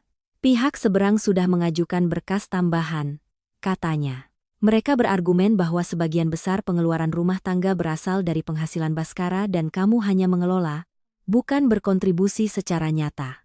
Saya mendengarnya tanpa terkejut. Saya tahu Baskara akan memilih cara ini. Bagaimana menurut Anda? Tanya saya. Ibu Maya menatap saya dengan tatapan mantap. Bukti kita lebih jelas. Semua transfer yang kamu lakukan ada rekamannya. Pengeluaran besar semuanya atas namamu. Yang penting kita bisa membuktikan bahwa sumber dana itu adalah aset pribadimu sebelum menikah. Saya mengangguk, saya sudah mempersiapkan ini sejak lama. Hanya saja tidak pernah berpikir akan ada hari di mana saya harus menggunakannya. Ada satu hal lagi, tambah Ibu Maya. Mereka berniat meminta tes DNA setelah kamu melahirkan. Saya sedikit mengerutkan kening. Mereka ragu? Bukan ragu. Jelasnya, itu cara untuk mengulur waktu dan menciptakan tekanan. Tapi kamu tidak perlu khawatir. Jika perlu kita akan ikuti prosedurnya. Saya menarik napas dalam-dalam. Saya tidak takut. Ibu Maya tersenyum tipis. Saya tahu. Meninggalkan kantor pengacara, saya berjalan kaki cukup jauh sebelum naik taksi. Sore hari di Surabaya cuacanya cerah. Angin dari laut membawa aroma asin yang akrab. Saya berjalan pelan, tangan saya di atas perut, memikirkan apa yang akan terjadi selanjutnya. Persidangan mungkin tidak akan sederhana. Mungkin akan ada lebih banyak kata-kata menyakitkan, situasi yang tidak diinginkan. Tapi saya tahu saya sudah menempuh separuh perjalanan. Malam itu, saat seluruh keluarga sedang makan malam, ayah saya berkata, minggu depan sidang pertama. Saya mengangguk. Iya. Ibu menatap saya dengan cemas tapi tidak berkata apa-apa. Beliau hanya menambahkan lauk ke piring saya. Makan yang banyak. Biar ada tenaga. Saya tersenyum. Aku baik-baik saja, Bu. Ayah saya meletakkan sendoknya. Suaranya berat tapi jelas. Apapun hasilnya nanti, kamu tidak boleh menyerah di tengah jalan. Saya menatap ayah, merasakan keteguhan di matanya. Saya mengerti beliau tidak hanya berbicara tentang gugatan ini, tapi juga tentang hidup saya ke depannya. Iya, aku tahu. Malam itu saya tidak langsung tidur. Saya duduk di dekat jendela, memandang keluar. Kota sudah menyala dengan lampu. Suara kendaraan mulai berkurang. Saya teringat hari-hari pertama menjadi menantu. Juga ada malam-malam di mana saya duduk seperti ini. Tapi saat itu adalah untuk menunggu Baskara pulang, berharap dia akan lebih mengerti saya. Sekarang saya duduk untuk memikirkan diri saya sendiri. anak dalam kandungan saya, dan sebuah kehidupan yang baru. Ponsel bergetar, kali ini pesan dari Baskara, minggu depan ke pengadilan, bersiaplah. Saya menatap tulisan itu lalu membalas dengan sangat singkat. Aku tahu. Dia tidak membalas lagi. Saya mematikan ponsel dan meletakkannya di samping. Ada percakapan-percakapan yang meskipun diperpanjang tidak akan mengubah apa-apa. Yang penting bukan lagi siapa berkata apa, melainkan siapa yang akan bertahan sampai akhir. Saya bersandar di kursi, memejamkan mata. Hati saya saat ini tidak lagi penuh emosi seperti dulu. Tidak ada amarah, tidak ada penyesalan, hanya ada ketenangan yang sangat jelas. Mungkin itu terjadi ketika seseorang sudah benar-benar melepaskan. Saya meletakkan tangan di perut, berbisik. Kita akan lalui ini sampai akhir, nak. Di luar, angin masih berhembus membawa kesejukan laut. Saya menarik napas dalam-dalam lalu berdiri untuk mematikan lampu. Sebuah perjalanan baru menanti di depan, dan saya tahu saya tidak akan menoleh ke belakang lagi. Pagi hari sidang pertama, saya bangun lebih awal dari biasanya, bukan karena gugup sampai tidak bisa tidur, melainkan karena ada perasaan aneh di hati, seperti saat berdiri di depan sebuah pintu besar yang saya tahu pasti harus saya lewati. Saya duduk di depan cermin, mengikat rambut dengan rapi, memilih gaun longgar berwarna pucat. Ibu berdiri di belakang saya, menatap sejenak lalu berkata lembut, "Hari ini kamu tenang saja. Katakan saja apa yang sudah kamu alami." Saya mengangguk. Mungkin belum pernah dua kata kebenaran menjadi begitu penting bagi saya seperti saat ini. Saya tidak perlu melebih-lebihkan, tidak perlu banyak menjelaskan, hanya perlu mengatakan apa yang sebenarnya terjadi, sisanya biar hukum yang memutuskan. Ayah mengantar saya ke pengadilan. Di jalan beliau tidak banyak bicara, hanya berpesan agar saya sarapan dan menjaga tenaga. Saya mengerti keheningan ayah bukan karena tidak peduli, tapi karena beliau tahu saya butuh ketenangan untuk menstabilkan diri. Saat masuk ke ruang sidang, saya sudah melihat Baskara duduk di sana. Dia mengenakan setelan gelap, rambutnya masih rapi tapi wajahnya tampak lelah. Di sampingnya ada pengacaranya dan Ratih. Ibu mertua saya duduk di belakang, tatapannya penuh ketidaksukaan. Saya duduk di tempat saya, Ibu Maya di samping saya. Beliau mengangguk pelan, seolah mengingatkan bahwa semuanya sudah dipersiapkan dengan baik. Sidang dimulai sesuai prosedur. Saat hakim membacakan berkas, suasana di ruang sidang menjadi lebih serius dan tegang.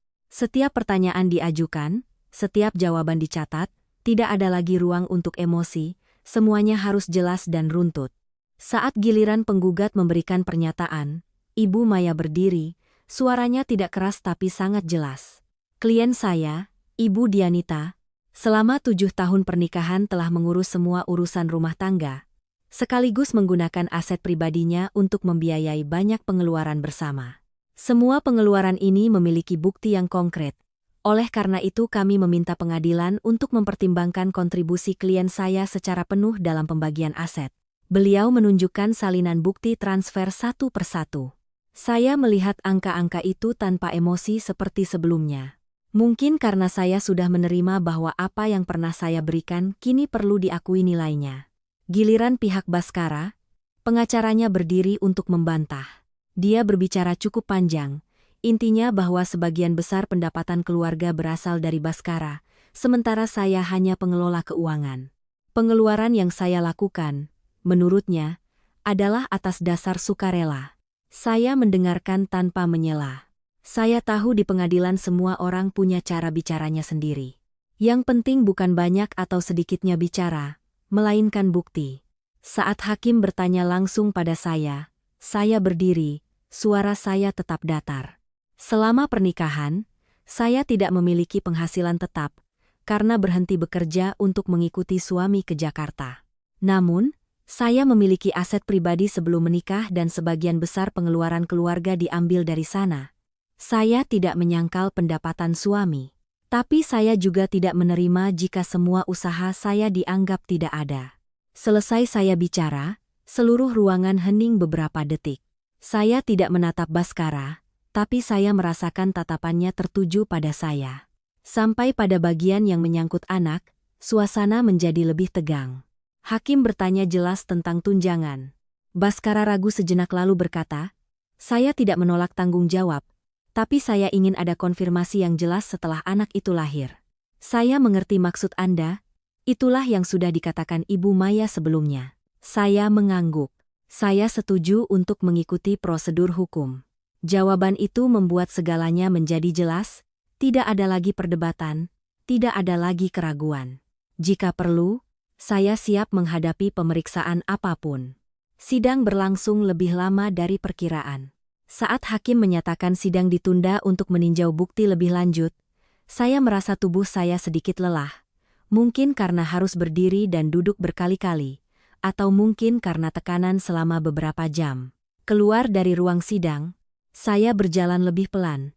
Ayah sudah menunggu di koridor. Beliau menatap saya lalu bertanya, "Baik-baik saja, Nak?" Saya mengangguk. "Iya, Yah, aku baik-baik saja." Ibu Maya ikut keluar dan berbisik, "Hari ini kamu sudah melakukan yang terbaik, sisanya biar pengadilan yang mempertimbangkan." Saya berterima kasih padanya. Hati saya sedikit lebih ringan. Saat itu, Baskara keluar. Dia berdiri beberapa langkah dari saya, ragu sejenak lalu mendekat. "Dianita." Saya berbalik, "Aku mau bicara sebentar." Saya menatap ayah. Beliau mengangguk pelan. Saya bergeser ke samping, menjaga jarak yang cukup. Baskara menatap saya. Sorot matanya sedikit berbeda dari sebelumnya. "Kamu tidak perlu sampai sejauh ini." Saya tidak langsung menjawab. Saya menatap lurus ke arahnya. "Menurutmu, sejauh mana yang cukup?" Baskara terdiam. Mungkin dia sendiri juga tidak tahu. "Aku hanya berpikir jika kamu mengalah sedikit, semuanya akan lebih mudah." Saya menggeleng pelan. "Aku sudah mengalah selama 7 tahun. Kalimat itu tidak mengandung tuduhan, hanya sebuah fakta, tapi justru itu yang membuat Baskara tidak bisa membantah. Dia menghela napas. "Aku tidak tahu kamu sudah menderita sebanyak itu."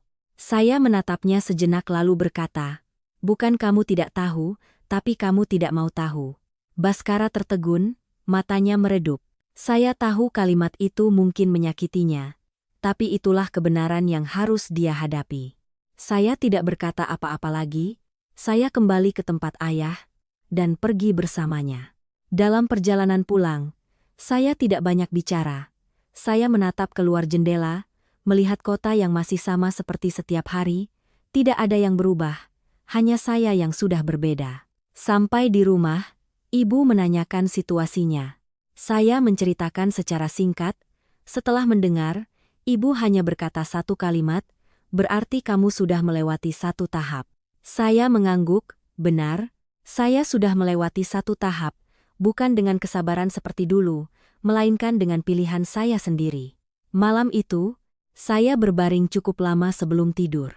Saya memikirkan sidang, tentang apa yang sudah dikatakan, tentang tatapan Baskara saat mendengar jawaban saya. Saya tidak lagi merasa berat, yang ada hanyalah perasaan yang jelas bahwa saya sedang berjalan di jalan yang benar. Saya meletakkan tangan di perut, berbisik, "Kita akan baik-baik saja, Nak." Di luar, angin masih berhembus lembut melalui jendela.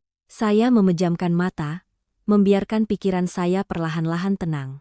Perjalanan masih panjang di depan, tapi saya tahu saya akan terus melangkah satu persatu tanpa menoleh ke belakang.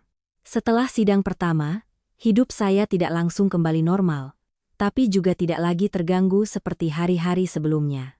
Segalanya seperti permukaan air yang baru saja beriak, kini perlahan-lahan tenang, tapi di bawahnya masih ada arus yang diam-diam belum berakhir.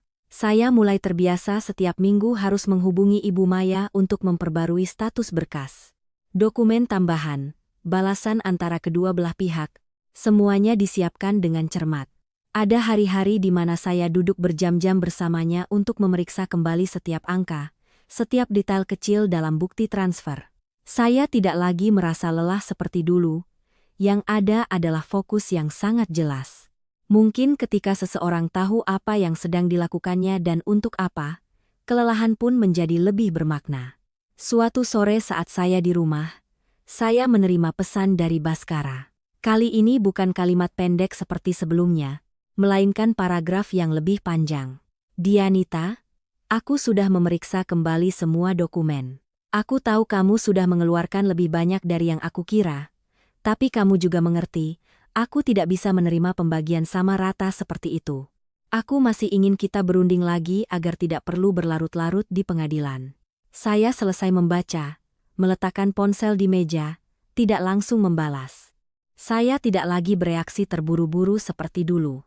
Saya memberikan diri saya waktu untuk berpikir, bukan karena masih bimbang, tapi karena saya ingin memastikan keputusan saya tidak dipengaruhi oleh emosi sesaat. Malam harinya saya memberitahu orang tua saya tentang pesan itu. Ibu saya setelah mendengar, menghela napas. Dia baru sadar sekarang kamu sudah banyak berkorban, tapi tetap tidak mau bertanggung jawab. Ayah saya merenung sejenak lalu berkata, bukan dia tidak mengerti, dia hanya sedang menghitung mana yang lebih menguntungkan baginya. Saya menatap ayah, tiba-tiba saya mengerti. Dulu, setiap kali ada masalah, saya selalu berpikir dari sisi perasaan, berpikir bahwa jika saya berbuat baik, orang lain akan mengerti. Tapi kenyataannya tidak begitu. Ada orang yang akan mengerti, tapi ada juga orang yang akan memilih jalan yang paling menguntungkan bagi dirinya sendiri. Meskipun itu menyakiti orang lain, saya mengambil ponsel dan membalas Baskara. Kamu punya kesempatan untuk berunding sebelum aku mengajukan gugatan. Sekarang semuanya sudah mengikuti prosedur hukum, aku tidak ingin mengubahnya. Pesan terkirim, hati saya sangat tenang, tidak ada sedikit pun keraguan. Pagi berikutnya, saya melakukan pemeriksaan rutin. Dokter mengatakan janin berkembang dengan baik, semua indikator stabil. Saat melihat gambar kecil di layar USG, tanpa sadar saya tersenyum. Di tengah semua yang terjadi, bayi ini tetap tumbuh setiap hari seperti sebuah kehidupan tersendiri, tidak terpengaruh oleh keributan di luar. Meninggalkan rumah sakit, saya mampir ke sebuah kafe kecil di dekat pantai. Saya duduk di sudut yang biasa, memesan minuman hangat, membuka buku catatan kecil, dan menulis beberapa hal. Sejak kembali ke Surabaya, saya punya kebiasaan menuliskan pikiran saya, bukan untuk mengingat, tapi untuk lebih memahami. Saat sedang menulis, saya mendengar suara yang akrab. Saya mengangkat kepala. Di depan saya ada Gilang, teman kuliah saya. Dia masih sama, postur tinggi kurus, wajah ramah, hanya saja sorot matanya sudah jauh lebih dewasa. Gilang, saya sedikit terkejut. Iya, lama sekali tidak bertemu. Gilang menarik kursi dan duduk. Setelah beberapa basa-basi, dia menatap saya sejenak lalu berkata, aku sudah dengar ceritamu. Saya tidak terkejut, masalah seperti ini meskipun tidak diceritakan, pada akhirnya akan ada yang tahu. Aku baik-baik saja, kata saya. Gilang mengangguk. Aku tahu kamu baik-baik saja, tapi tidak semua orang bisa sepertimu. Saya tersenyum tipis. Bukan karena kuat, hanya saja tidak ada pilihan lain. Gilang terdiam sejenak lalu berkata, dulu waktu kamu memutuskan menikah dengan Baskara, aku sudah pikir kamu akan menderita. Saya menatapnya tanpa merasa tersinggung, hanya sedikit penyesalan. Kenapa kamu tidak bilang? Kalau aku bilang, apa kamu akan dengar? Tanya Gilang balik. Saya tertawa tanpa menjawab pertanyaan itu. Saya tahu betul jawabannya. Mereka berdua berbincang sebentar. Gilang tidak bertanya mendalam tentang perceraian, hanya bercerita tentang pekerjaannya, tentang dia yang baru pindah kerja ke Surabaya. Percakapan ringan tanpa tekanan itu membuat saya merasa lebih nyaman. Saat berdiri untuk pulang, Gilang berkata, kalau butuh bantuan apapun bilang saja padaku. Saya mengangguk. Terima kasih. Dalam perjalanan pulang, saya memikirkan pertemuan tadi. Bukan karena Gilang, tapi karena perasaan saat bertemu kembali dengan seseorang yang mengenal saya sebelum semua ini terjadi. Saat itu saya masih menjadi diri saya sendiri, belum terbebani oleh peran sebagai istri, menantu, dan orang yang harus menanggung banyak hal. Sampai di rumah, saya melihat ibu sedang membersihkan ruang tamu.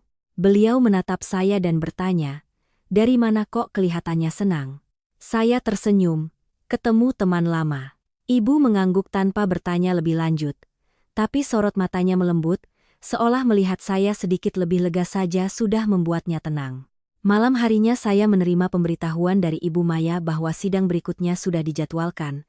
Waktunya tidak lama lagi dan segalanya akan segera mencapai tahap penentuan. Saya duduk sendirian di kamar, menatap surat pemberitahuan itu. Saya tidak lagi merasa cemas seperti dulu, yang ada adalah kesiapan yang sangat jelas. Saya tahu jalan ini tidak mudah, tapi saya sudah sampai sejauh ini dan tidak akan berhenti. Saya meletakkan tangan di perut, berbisik, "Kita hampir selesai, Nak." Di luar, angin laut berhembus lembut, membawa suara yang akrab. Saya memejamkan mata, membiarkan hati saya tenang. Segalanya akan segera berakhir untuk membuka sesuatu yang baru. Sidang kedua berlangsung pada suatu pagi yang tidak cerah tapi juga tidak hujan. Cuaca yang tanggung seperti ini membuat hati mudah murung tapi juga mudah untuk tetap waspada. Saya datang hampir 30 menit lebih awal, duduk di bangku kayu panjang di koridor pengadilan, kedua tangan saya letakkan dengan lembut di perut, merasakan dengan jelas kehidupan kecil di dalam diri saya yang tumbuh setiap hari.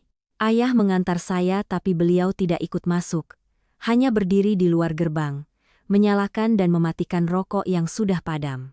Ibu sejak pagi terus berpesan, agar berhati-hati saat bicara, agar menjaga kesehatan. Tapi saat saya melangkah keluar rumah, beliau hanya berkata sangat pelan, "Lakukan saja apa yang menurutmu benar." Kalimat itu menemani saya sepanjang perjalanan ke pengadilan. Ibu Maya datang beberapa menit setelah saya, membawa setumpuk dokumen tebal. Beliau menatap saya, sorot matanya tetap tenang seperti biasa. "Hari ini mungkin akan lebih tegang dari sebelumnya, kamu tetap tenang, semuanya sudah ada buktinya." Saya mengangguk. Saya bukan lagi wanita yang selalu diam dan menunggu orang lain berbicara untuknya. Saya tahu ada saat-saat di mana saya harus berdiri dan berbicara untuk diri saya sendiri. Saat masuk ke ruang sidang, saya melihat Baskara sudah duduk di pihak tergugat. Dia mengenakan setelan gelap tapi wajahnya tidak lagi serapi sebelumnya. Matanya melirik saya, berhenti sejenak di perut saya, lalu cepat-cepat berpaling. Di sampingnya ada Ratih.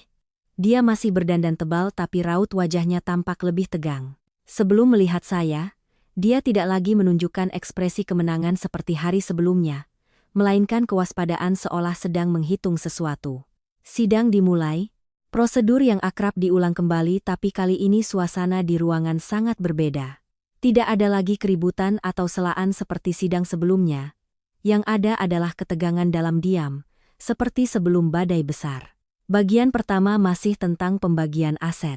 Pengacara Baskara mencoba berargumen bahwa kontribusi saya tidak sebanding dengan tuntutan pembagian. Tapi kali ini Ibu Maya tidak hanya menunjukkan angka, tapi juga memaparkan dengan jelas setiap pengeluaran, setiap bukti transfer, setiap kwitansi yang saya simpan selama 3 tahun.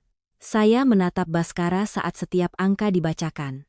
Wajahnya perlahan-lahan berubah dari kesal menjadi diam, lalu menjadi canggung, sesuatu yang belum pernah saya lihat darinya sebelumnya. Ada satu momen saat Ibu Maya membacakan biaya sekolah Banyu di tahun ketiga, saya melihat tangan Baskara mengepal erat.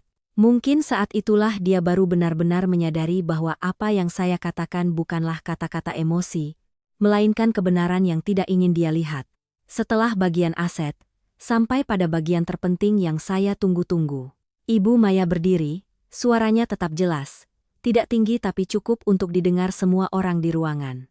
"Kami meminta pengadilan untuk meninjau perilaku tergugat Ratih dalam meminta penggugat untuk mentransfer uang dengan tujuan yang tidak wajar, sekaligus memberikan bukti tambahan mengenai perilaku tergugat yang memanfaatkan hubungan keluarga untuk keuntungan pribadi."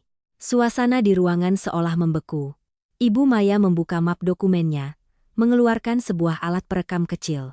Ini adalah rekaman percakapan antara tergugat Ratih dan pihak ketiga yang direkam selama penggugat masih tinggal bersama di rumah tergugat. Suara rekaman terdengar tidak terlalu keras tapi cukup jelas. Suara Ratih di dalamnya tidak lagi lembut seperti saat berhadapan dengan orang lain, melainkan tajam dan penuh perhitungan. "Biarkan saja dia keluar uang. Bodoh ya, tanggung sendiri. Nanti kalau uangnya sudah habis, dia juga akan pergi sendiri."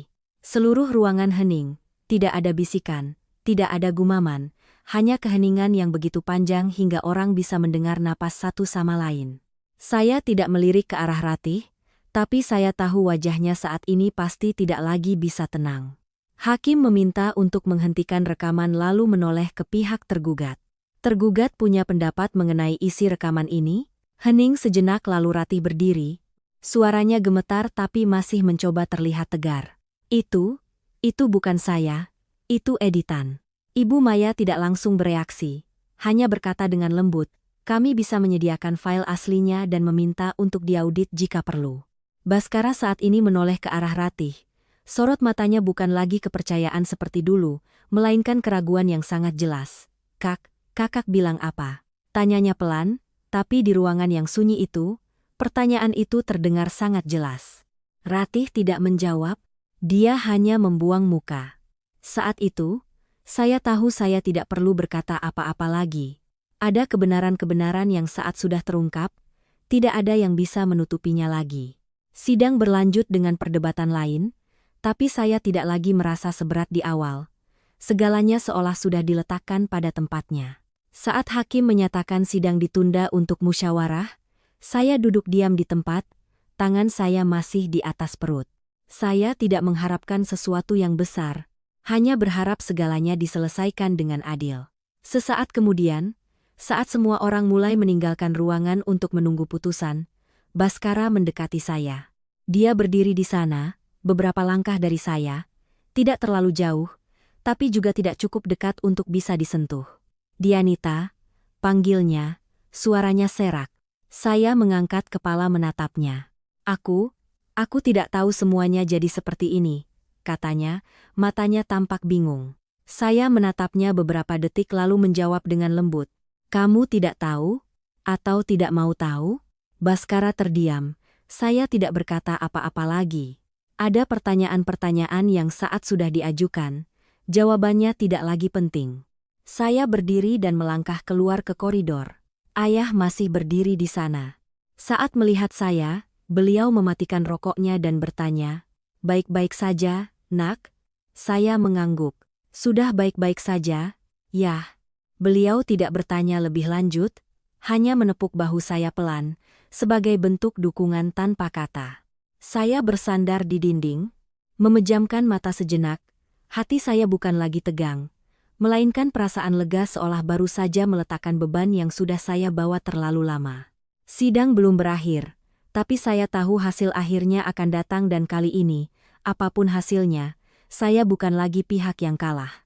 Sidang dilanjutkan setelah jeda singkat, tapi suasana di ruang sidang sudah sangat berbeda.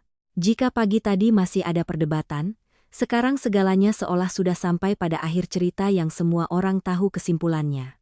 Saya duduk kembali di tempat saya, kedua tangan saya di atas perut, merasakan detak jantung saya melambat. Bukan karena tidak lagi tegang, tapi karena saya tahu saya sudah cukup bicara, sudah cukup memberikan bukti, sisanya bukan lagi di tangan saya. Baskara juga kembali ke tempat duduknya. Kali ini dia tidak menatap saya, hanya menunduk, kedua tangannya terkepal. Ratih duduk diam, tidak lagi menyela atau bersikap sinis. Matanya sesekali melirik ke arah saya, tapi bukan lagi dengan tatapan tajam, melainkan kegelisahan yang tidak bisa disembunyikan. Hakim masuk, mengetuk palu, suaranya datar dan jelas. Sidang dilanjutkan. Bagian terakhir adalah pernyataan tambahan dari kedua belah pihak sebelum putusan. Pengacara Baskara berdiri, tapi kali ini suaranya tidak lagi sekuat sebelumnya. Beliau hanya menekankan kembali beberapa poin tentang kondisi kliennya, berharap pengadilan akan mempertimbangkan untuk meringankan kewajiban finansial.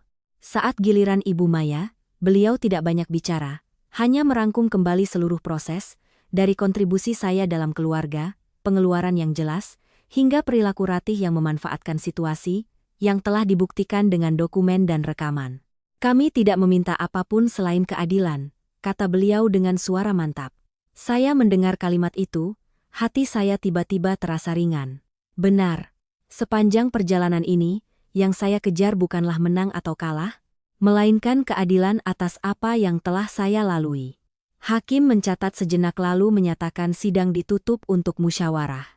Seluruh ruangan hening, tidak ada yang bicara. Hanya ada suara lembaran kertas dan langkah kaki orang-orang yang keluar ke koridor. Saya berdiri dan ikut keluar. Ayah masih di tempat yang sama. Kali ini tidak merokok. hanya melipat tangan sambil memandang jauh. Saat melihat saya, beliau bertanya, "Sudah selesai, Nak?" "Iya, yah, tinggal menunggu putusan." Beliau mengangguk tanpa berkata apa-apa lagi, tapi saya melihat dengan jelas ketegangan di matanya. Meskipun tidak diucapkan, saya tahu beliau khawatir pada saya, dan juga pada bayi dalam kandungan saya. Saya duduk di bangku panjang, bersandar ke dinding. Sesaat kemudian, Baskara keluar. Dia berdiri beberapa langkah dari saya, seolah ingin mendekat tapi ragu. Akhirnya dia tetap melangkah maju. "Dianita." Suaranya lebih pelan dari biasanya. Saya mengangkat kepala menatapnya, tidak menghindar. "Aku minta maaf," katanya. Kali ini tanpa basa-basi, tanpa penjelasan. Saya menatapnya, merasakan setiap kata yang diucapkannya, tapi hati saya tidak lagi bergejolak. "Kamu minta maaf untuk apa?" tanya saya dengan tenang. Baskara tertegun sejenak, seolah tidak menyangka saya akan bertanya balik. Aku tidak berpihak padamu, aku tidak mempercayaimu." Saya mengangguk pelan. "Benar, kamu tidak mempercayaiku. Hening yang panjang di antara kami berdua. Tapi itu sudah berlalu, tambah saya." Suara saya tetap datar. Baskara menatap saya.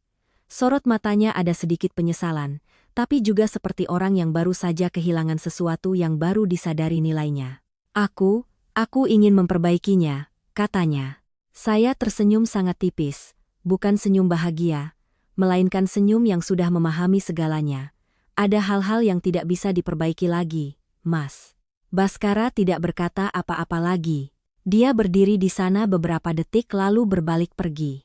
Kali ini langkahnya lebih lambat, tidak lagi tegas seperti sebelumnya. Saya melihatnya pergi, tapi tidak ada lagi perasaan menyesal. Mungkin yang saya sesali sudah hilang sejak lama, hanya saja baru hari ini saya benar-benar menerimanya. Sekitar 1 jam kemudian, semua orang dipanggil kembali ke ruang sidang. Saya menarik napas dalam-dalam dan masuk bersama Ibu Maya.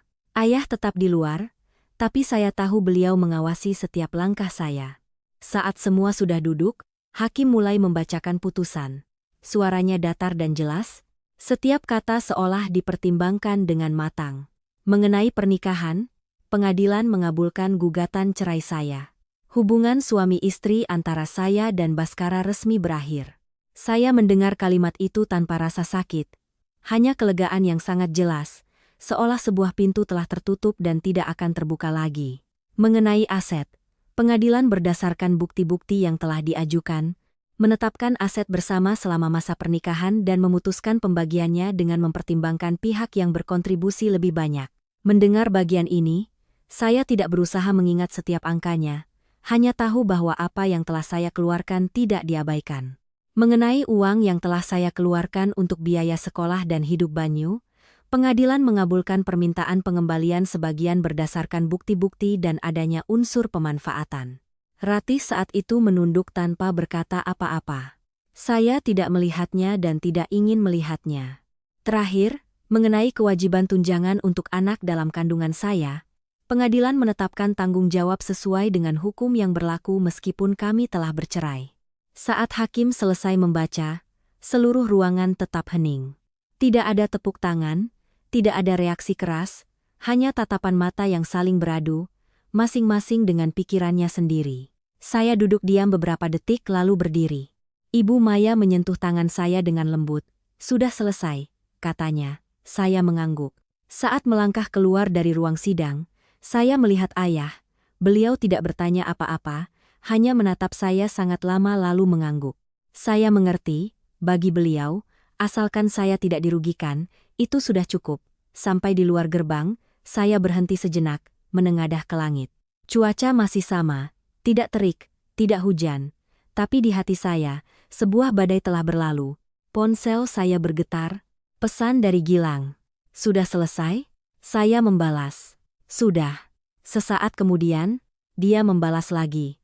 "Berarti mulai sekarang kamu bisa hidup untuk dirimu sendiri." Saya membaca pesan itu, tersenyum tipis.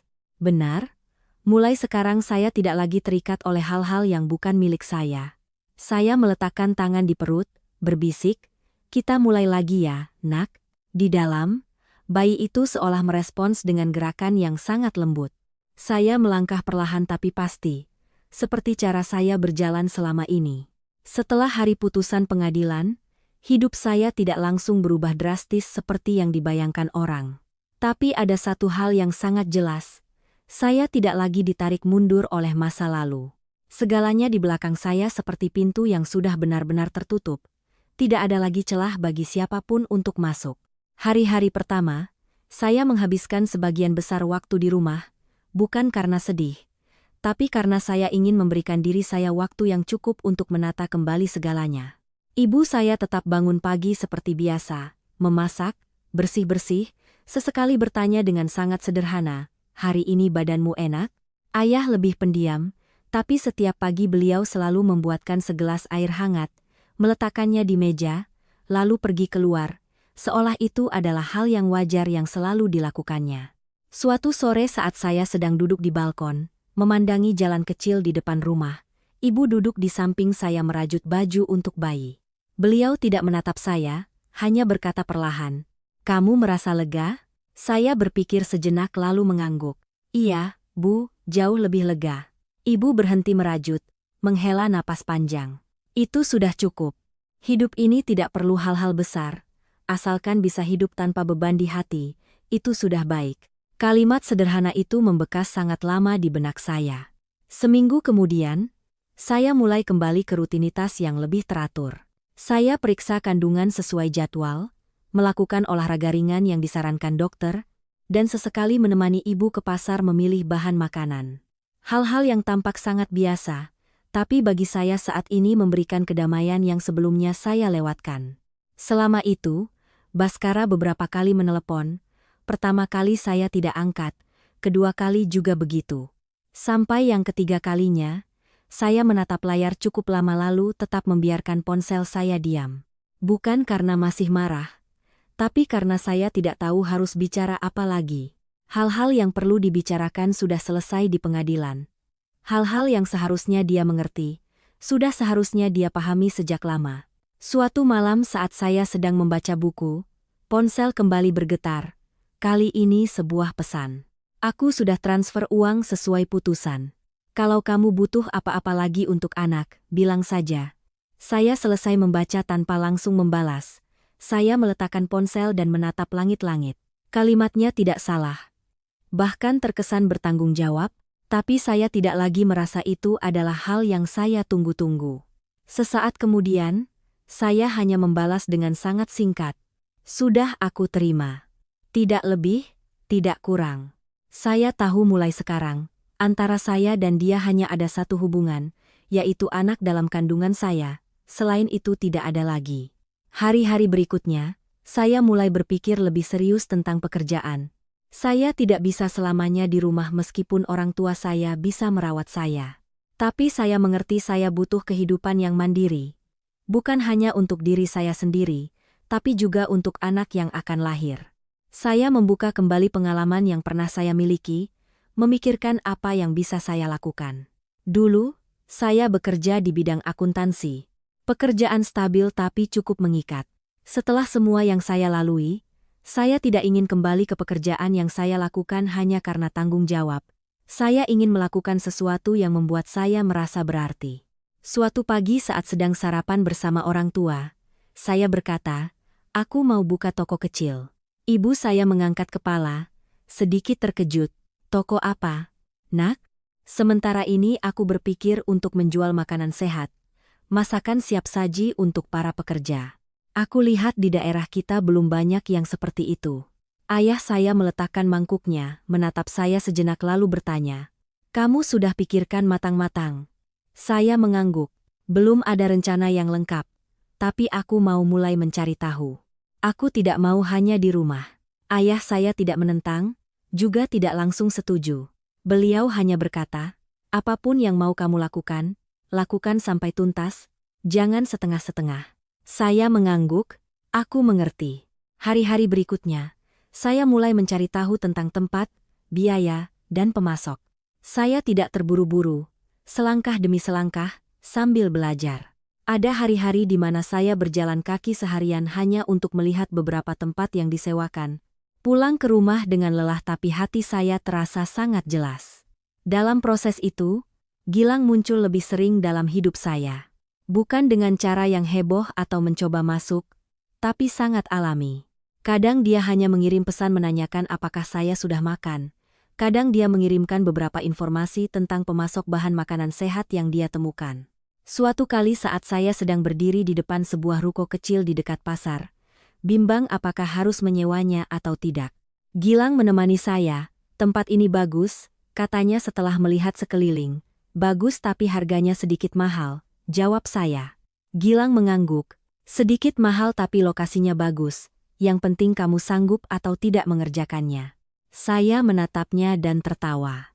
Kamu bicaranya seperti ayahku.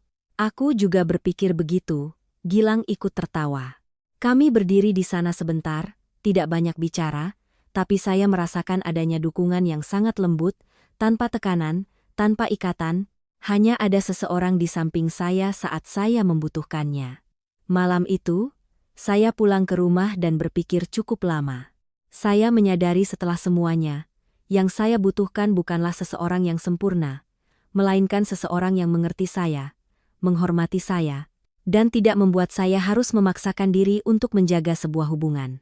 Saya meletakkan tangan di perut, merasakan tendangan yang sangat lembut. Saya tersenyum. Kamu setuju kan, nak?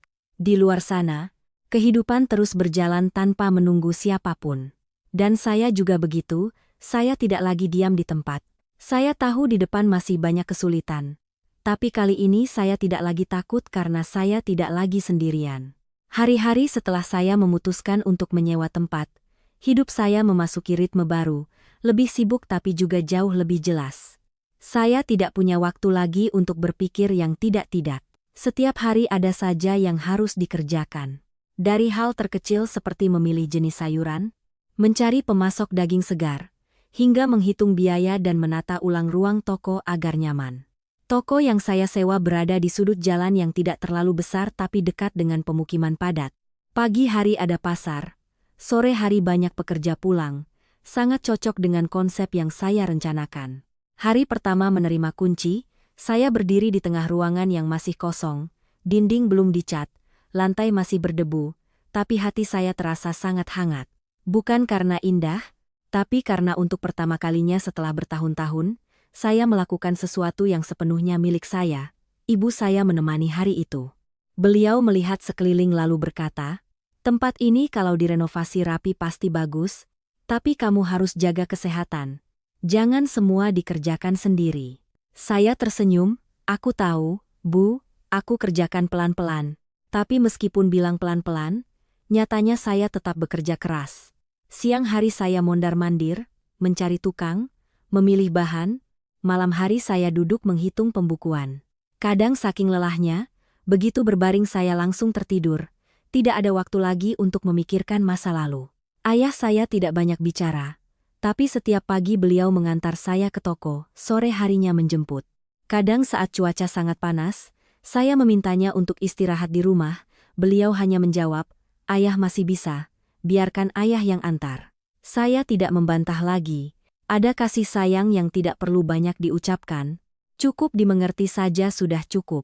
Selama itu, Gilang masih sering membantu saya. Dia tidak terlalu ikut campur, tapi saat saya butuh, dia selalu ada. Saat saya butuh mencari sumber bahan makanan sehat, Gilang merekomendasikan beberapa kenalannya. Saat saya bingung menata dapur, dia dengan sabar duduk bersama saya menggambar berbagai alternatif. Suatu sore saat kami berdua berdiri di dalam toko melihat para tukang mengecat dinding, Gilang tiba-tiba bertanya, "Kamu takut?" Saya menoleh, "Takut apa?" "Takut tidak berhasil, takut gagal." Saya terdiam sejenak lalu berkata, "Tentu saja takut, tapi kalau tidak mencoba, aku akan lebih takut lagi." Gilang mengangguk tanpa berkata apa-apa lagi. Saya tahu dia mengerti. Memasuki bulan ke-7 kehamilan, perut saya sudah cukup besar. Berjalan mulai terasa lebih sulit tapi saya tetap berusaha menjaga pekerjaan. Ibu berkali-kali mengingatkan saya untuk lebih banyak istirahat, tapi saya tidak mau berhenti di tengah jalan. Saya tidak memaksakan diri, tapi juga tidak menyerah. Suatu malam saat saya sedang memeriksa daftar bahan baku, Ponsel tiba-tiba berdering, nomor tak dikenal. Saya ragu sejenak lalu mengangkatnya. Halo. Di seberang sana hening beberapa detik lalu suara yang akrab terdengar. Dianita, ini aku. Saya langsung tahu itu Baskara. Saya tidak menutup telepon, tapi juga tidak berkata apa-apa. Aku hanya ingin tanya kabarmu, katanya. Suaranya terdengar ragu. Aku baik-baik saja, jawab saya singkat. Dengar-dengar kamu buka toko. Saya sedikit terkejut tapi saya paham kabar seperti ini pada akhirnya akan sampai padanya. Iya. Kamu butuh bantuan? Pertanyaan itu membuat saya terdiam beberapa detik. Bukan karena bimbang, tapi karena saya merasa pertanyaan itu datang terlalu terlambat.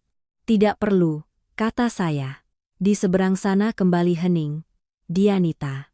Aku tahu apapun yang aku katakan sekarang tidak ada artinya, tapi aku tetap ingin bilang, aku minta maaf. Saya memejamkan mata sejenak lalu membukanya. Kamu sudah pernah mengatakannya, tapi aku ingin kamu tahu, kali ini aku tulus. Saya tidak menyangkal, juga tidak setuju. Iya, hanya itu jawaban saya. Bisa kita bertemu sekali saja? Saya menatap perut saya lalu ke jendela. Tidak perlu, kalau ada apa-apa, bicara lewat telepon saja sudah cukup. Baskara tidak berkata apa-apa lagi. Sesaat kemudian dia hanya berkata, kalau begitu jaga kesehatanmu. Iya. Saya menutup telepon, meletakkannya di meja. Hati saya tidak lagi bergejolak seperti dulu. Hanya ada perasaan yang sangat jelas bahwa segalanya sudah benar-benar berakhir. Gilang hari itu datang terlambat. Melihat saya duduk termenung, dia bertanya, kenapa? Aku baru saja bicara dengan Baskara. Gilang tidak langsung bertanya, hanya menarik kursi dan duduk. Bagaimana perasaanmu? Saya berpikir sejenak lalu berkata, sudah tidak ada yang perlu dibicarakan lagi. Gilang mengangguk. Itu bagus. Saya menatapnya dan tersenyum tipis. Iya. Hari-hari berikutnya, toko perlahan-lahan selesai. Dinding sudah dicat, dapur sudah dipasang, meja dan kursi juga sudah masuk. Saya berdiri di tengah ruangan itu, melihat segalanya perlahan-lahan terbentuk. Hati saya merasakan perasaan yang sulit digambarkan. Bukan kebahagiaan yang berlebihan, melainkan kepuasan yang sangat dalam, seolah saya sudah berjalan di jalan yang benar. Hari pembukaan, saya tidak membuat acara besar, hanya mengundang beberapa kerabat dan teman dekat. Ibu saya menyiapkan sesajen kecil, ayah saya memasang papan nama baru di depan pintu. Gilang datang lebih awal membantu saya menata semuanya untuk terakhir kali. Saat semua sudah siap, dia berdiri di samping saya memandang keluar. Sudah kelihatan bagus, katanya. Saya tertawa. Iya, kelihatannya lumayan. Bukan lumayan, tapi bagus. Saya tidak membantah. Saya tahu kalimat itu bukan untuk memuji, tapi agar saya percaya pada apa yang telah saya lakukan. Malam itu, setelah toko tutup, saya duduk sendirian sejenak. Cahaya lampu kuning menerangi ruangan yang sunyi, hanya ada suara kipas angin yang berputar pelan. Saya meletakkan tangan di perut, berbisik, ibu berhasil, nak. Bayi itu bergerak pelan seolah menjawab. Saya tersenyum, merasakan kehangatan di hati saya. Jalan di depan masih panjang, tapi saya tidak lagi takut, karena saya tahu saya sudah cukup kuat untuk terus melangkah. Hari-hari terakhir kehamilan saya berlalu lebih lambat dari yang saya kira. Toko sudah berjalan lancar. Pelanggan tetap mulai datang secara teratur. Sementara saya perlahan-lahan mundur, hanya menjaga kasir di pagi hari lalu menyerahkannya kepada karyawan. Ibu menyuruh saya untuk lebih banyak istirahat, tidak boleh memaksakan diri. Ayah setiap kali melihat saya membawa tas yang sedikit berat, alisnya langsung berkerut. Saya menurut, bukan karena takut, tapi karena saya mengerti saya tidak lagi sendirian. Suatu pagi, saat saya di rumah, rasa sakit pertama datang. Tidak terlalu hebat, tapi cukup untuk membuat saya tahu waktunya telah tiba. Ibu saya lebih tenang dari yang saya duga. Beliau sudah menyiapkan semua keperluan dari jauh-jauh hari, tinggal membawa tasnya saja. Ayah mengemudi dengan cepat tapi tetap stabil, tidak mengucapkan sepatah kata pun sepanjang perjalanan. Di ruang bersalin, saya tidak bisa berpikir banyak. Hanya fokus pada setiap tarikan napas dan setiap kontraksi yang datang silih berganti. Ada saatnya saya merasa hampir kehabisan tenaga, tapi setiap kali itu terjadi saya selalu berkata pada diri sendiri, sedikit lagi. Saat tangisan bayi pecah, saya hampir ikut menangis. Dokter membawa bayi itu mendekat, berkata dengan sangat lembut, bayi perempuan, sehat. Saya menatap makhluk kecil mungil berwarna kemerahan itu. Matanya belum terbuka sempurna, tapi hati saya terasa penuh. Semua yang telah saya lalui sampai saat itu terasa sangat berarti. Ibu saya berdiri di samping, matanya berkaca-kaca. Kamu hebat, nak. Ayah pura-pura melihat ke arah lain, tapi saya tahu beliau juga terharu. Saya menamainya An, bukan nama yang rumit, hanya satu kataan, dengan harapan dia akan tumbuh dengan damai, berkecukupan, dan tidak harus melalui apa yang pernah saya alami. Hari-hari setelah melahirkan, hidup saya hampir sepenuhnya berputar di sekitar anak saya. Malam hari bangun untuk menyusui, pagi hari menidurkannya. Waktu berlalu mengikuti setiap tangisan dan setiap tidur singkatnya, kadang saking lelahnya. Begitu berbaring saya langsung tertidur. Tapi setiap kali menatapnya, saya merasa semuanya sepadan. Ibu sangat membantu saya. Beliau hampir mengambil alih semua pekerjaan rumah, agar saya bisa fokus merawat anak saya. Suatu hari saya berkata, ibu istirahat saja, aku bisa kok. Ibu menggeleng, biar ibu yang kerjakan, kamu cukup urus anakmu saja. Kalimat sederhana itu membuat saya mengerti bahwa di belakang saya selalu ada sandaran yang kokoh. Sekitar sebulan kemudian, saya mulai kembali ke toko, tapi hanya beberapa jam setiap hari. Karyawan sudah terbiasa dengan pekerjaan, segalanya berjalan lebih stabil dari yang saya kira. Gilang juga masih datang. Tidak setiap hari, tapi setiap kali ada waktu luang, dia pasti mampir. Kadang membawa buah, kadang hanya duduk mengobrol sebentar lalu pulang. Suatu sore saat saya sedang menggendong An di depan pintu toko sambil melihat ke jalan, Gilang berdiri di samping saya, terdiam sejenak, lalu berkata, anak ini mirip kamu. Saya tertawa, semoga sifatnya tidak mirip aku yang dulu. Gilang menatap saya, suaranya perlahan, tapi kalau mirip kamu yang sekarang, itu bagus. Saya menoleh menatapnya, tidak berkata apa-apa. Ada hal-hal yang tidak perlu diucapkan untuk dimengerti. Waktu berlalu, An tumbuh setiap hari. Dari bayi yang hanya bisa tidur dan menangis, dia mulai bisa tersenyum, bisa mengikuti saya dengan matanya setiap kali saya bergerak di dalam ruangan. Setiap kali seperti itu, hati saya terasa luluh, seolah semua hal di dunia ini bisa diterima. Asalkan anak saya tetap di sana, sehat. Suatu kali saat saya di toko, saya menerima pesan dari nomor tak dikenal. Saya Ratih, saya ingin bertemu denganmu sekali. Saya selesai membaca tanpa langsung membalas. Saya sudah tidak peduli lagi padanya. Tapi saya tahu ada hal-hal yang perlu dibicarakan sekali untuk benar-benar selesai. Saya setuju bertemu di sebuah kafe di dekat pengadilan lama. Dia datang lebih awal dari saya. Saat saya masuk, saya hampir tidak mengenalinya. Tidak ada lagi penampilan glamor seperti dulu, dia mengenakan baju sederhana, wajahnya tanpa riasan, terlihat jauh lebih lelah. Dia menatap saya, sorot matanya tidak lagi tajam, melainkan sedikit menghindar. Apa kabarmu? Aku baik-baik saja, jawab saya. Dia terdiam sejenak lalu berkata, aku sudah jual mobil. Sisanya juga tidak banyak lagi. Saya tidak bertanya lebih lanjut, hal-hal itu sudah saya duga sebelumnya. Aku datang bukan untuk mengeluh, lanjutnya. Aku hanya ingin bilang, aku salah. Saya menatapnya tanpa merasa puas, tanpa merasa marah. Kamu sadar itu sudah bagus. Dia tertawa sinis, sekarang sadar juga sudah terlambat. Hening sejenak. Aku tidak berharap kamu memaafkanku, katanya. Aku hanya ingin mengatakannya sekali agar selesai. Saya mengangguk, itu sudah cukup. Dia menatap saya, sorot matanya sedikit terkejut, mungkin tidak menyangka saya akan setenang ini. Kamu tidak membenciku? Dia. Saya berpikir sejenak lalu berkata, dulu iya, tapi sekarang tidak. Kenapa? Aku sibuk menjalani hidupku sendiri. Ratih menatap saya sangat lama lalu mengangguk pelan. Kamu lebih kuat dari yang aku kira. Saya tidak menjawab. Saya tidak merasa kuat. Saya hanya tidak mau lagi menjadi lemah. Meninggalkan kafe, saya melangkah keluar. Langit sore sudah mulai teduh. Saya menarik napas dalam-dalam, merasakan udara segar. Dalam perjalanan pulang, saya mampir ke toko dan menggendong An. Dia menatap saya dan tertawa. Matanya jernih. Saya menempelkan pipi saya ke dahinya, berbisik, "Semuanya sudah selesai, Nak." Malam itu, Gilang datang membawa sebuah kantong kecil untuk An.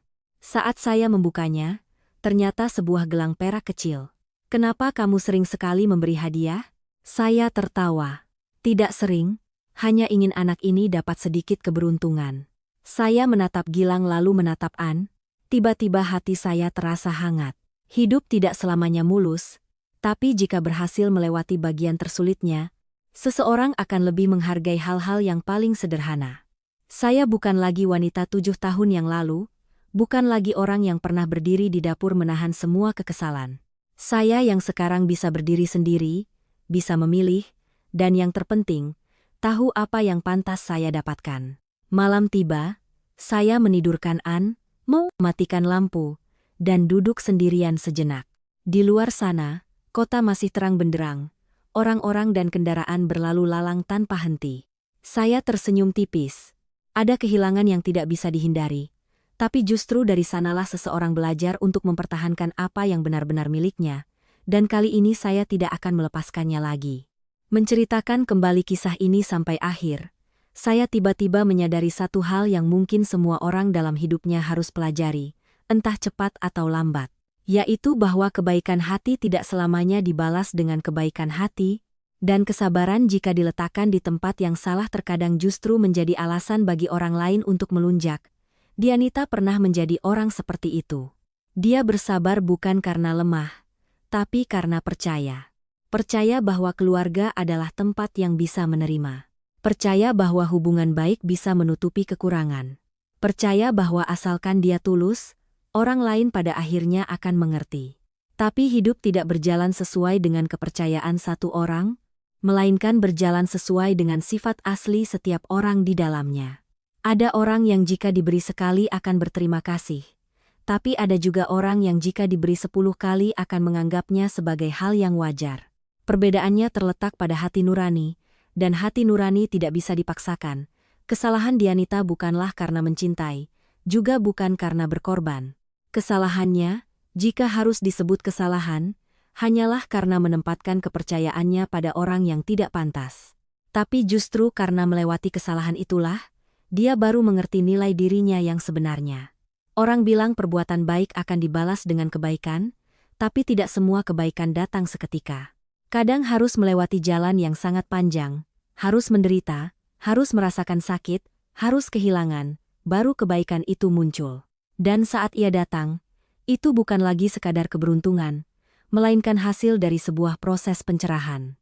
Melihat kembali, Ratih tidak serta-merta jatuh pada nasibnya.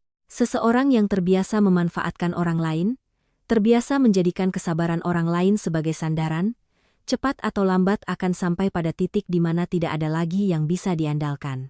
Baskara juga begitu, dia tidak sepenuhnya jahat, tapi kekurangan satu hal yang sangat penting, yaitu kejernihan untuk membedakan benar dan salah, dan keberanian untuk berpihak pada yang benar. Saat seorang pria tidak bisa melindungi keluarga kecilnya, cepat atau lambat dia sendiri yang akan kehilangannya.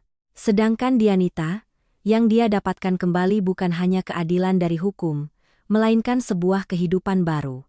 Sebuah kehidupan di mana dia tidak perlu lagi memaksakan diri untuk menyenangkan siapapun, tidak perlu lagi menanggung hal-hal yang tidak pantas. Dan yang terpenting, dia tahu dirinya berharga. Karma dalam hidup bukanlah sesuatu yang jauh atau mistis. Ia ada dalam setiap pilihan terkecil setiap orang. Bagaimana Anda memperlakukan orang lain hari ini, begitulah hidup akan membalas Anda esok hari. Mungkin bukan dari orang yang sama, tapi pasti akan datang dengan cara yang lain. Dan hal terakhir yang ingin saya sampaikan adalah jangan pernah menukar harga diri Anda untuk mempertahankan sebuah hubungan. Karena hubungan yang harus ditopang oleh pengorbanan sepihak, cepat atau lambat akan hancur. Hanya ketika Anda tahu cara berdiri dengan kaki sendiri, Anda baru bisa melangkah dengan tenang. Entah di depan ada badai atau kedamaian. Cerita ini sudah berakhir, tapi gaungnya mungkin akan tetap ada untuk waktu yang lama. Sebagai pengingat lembut bahwa, dalam hidup ini, yang terpenting bukanlah seberapa banyak yang telah Anda tahan, melainkan kapan Anda tersadar.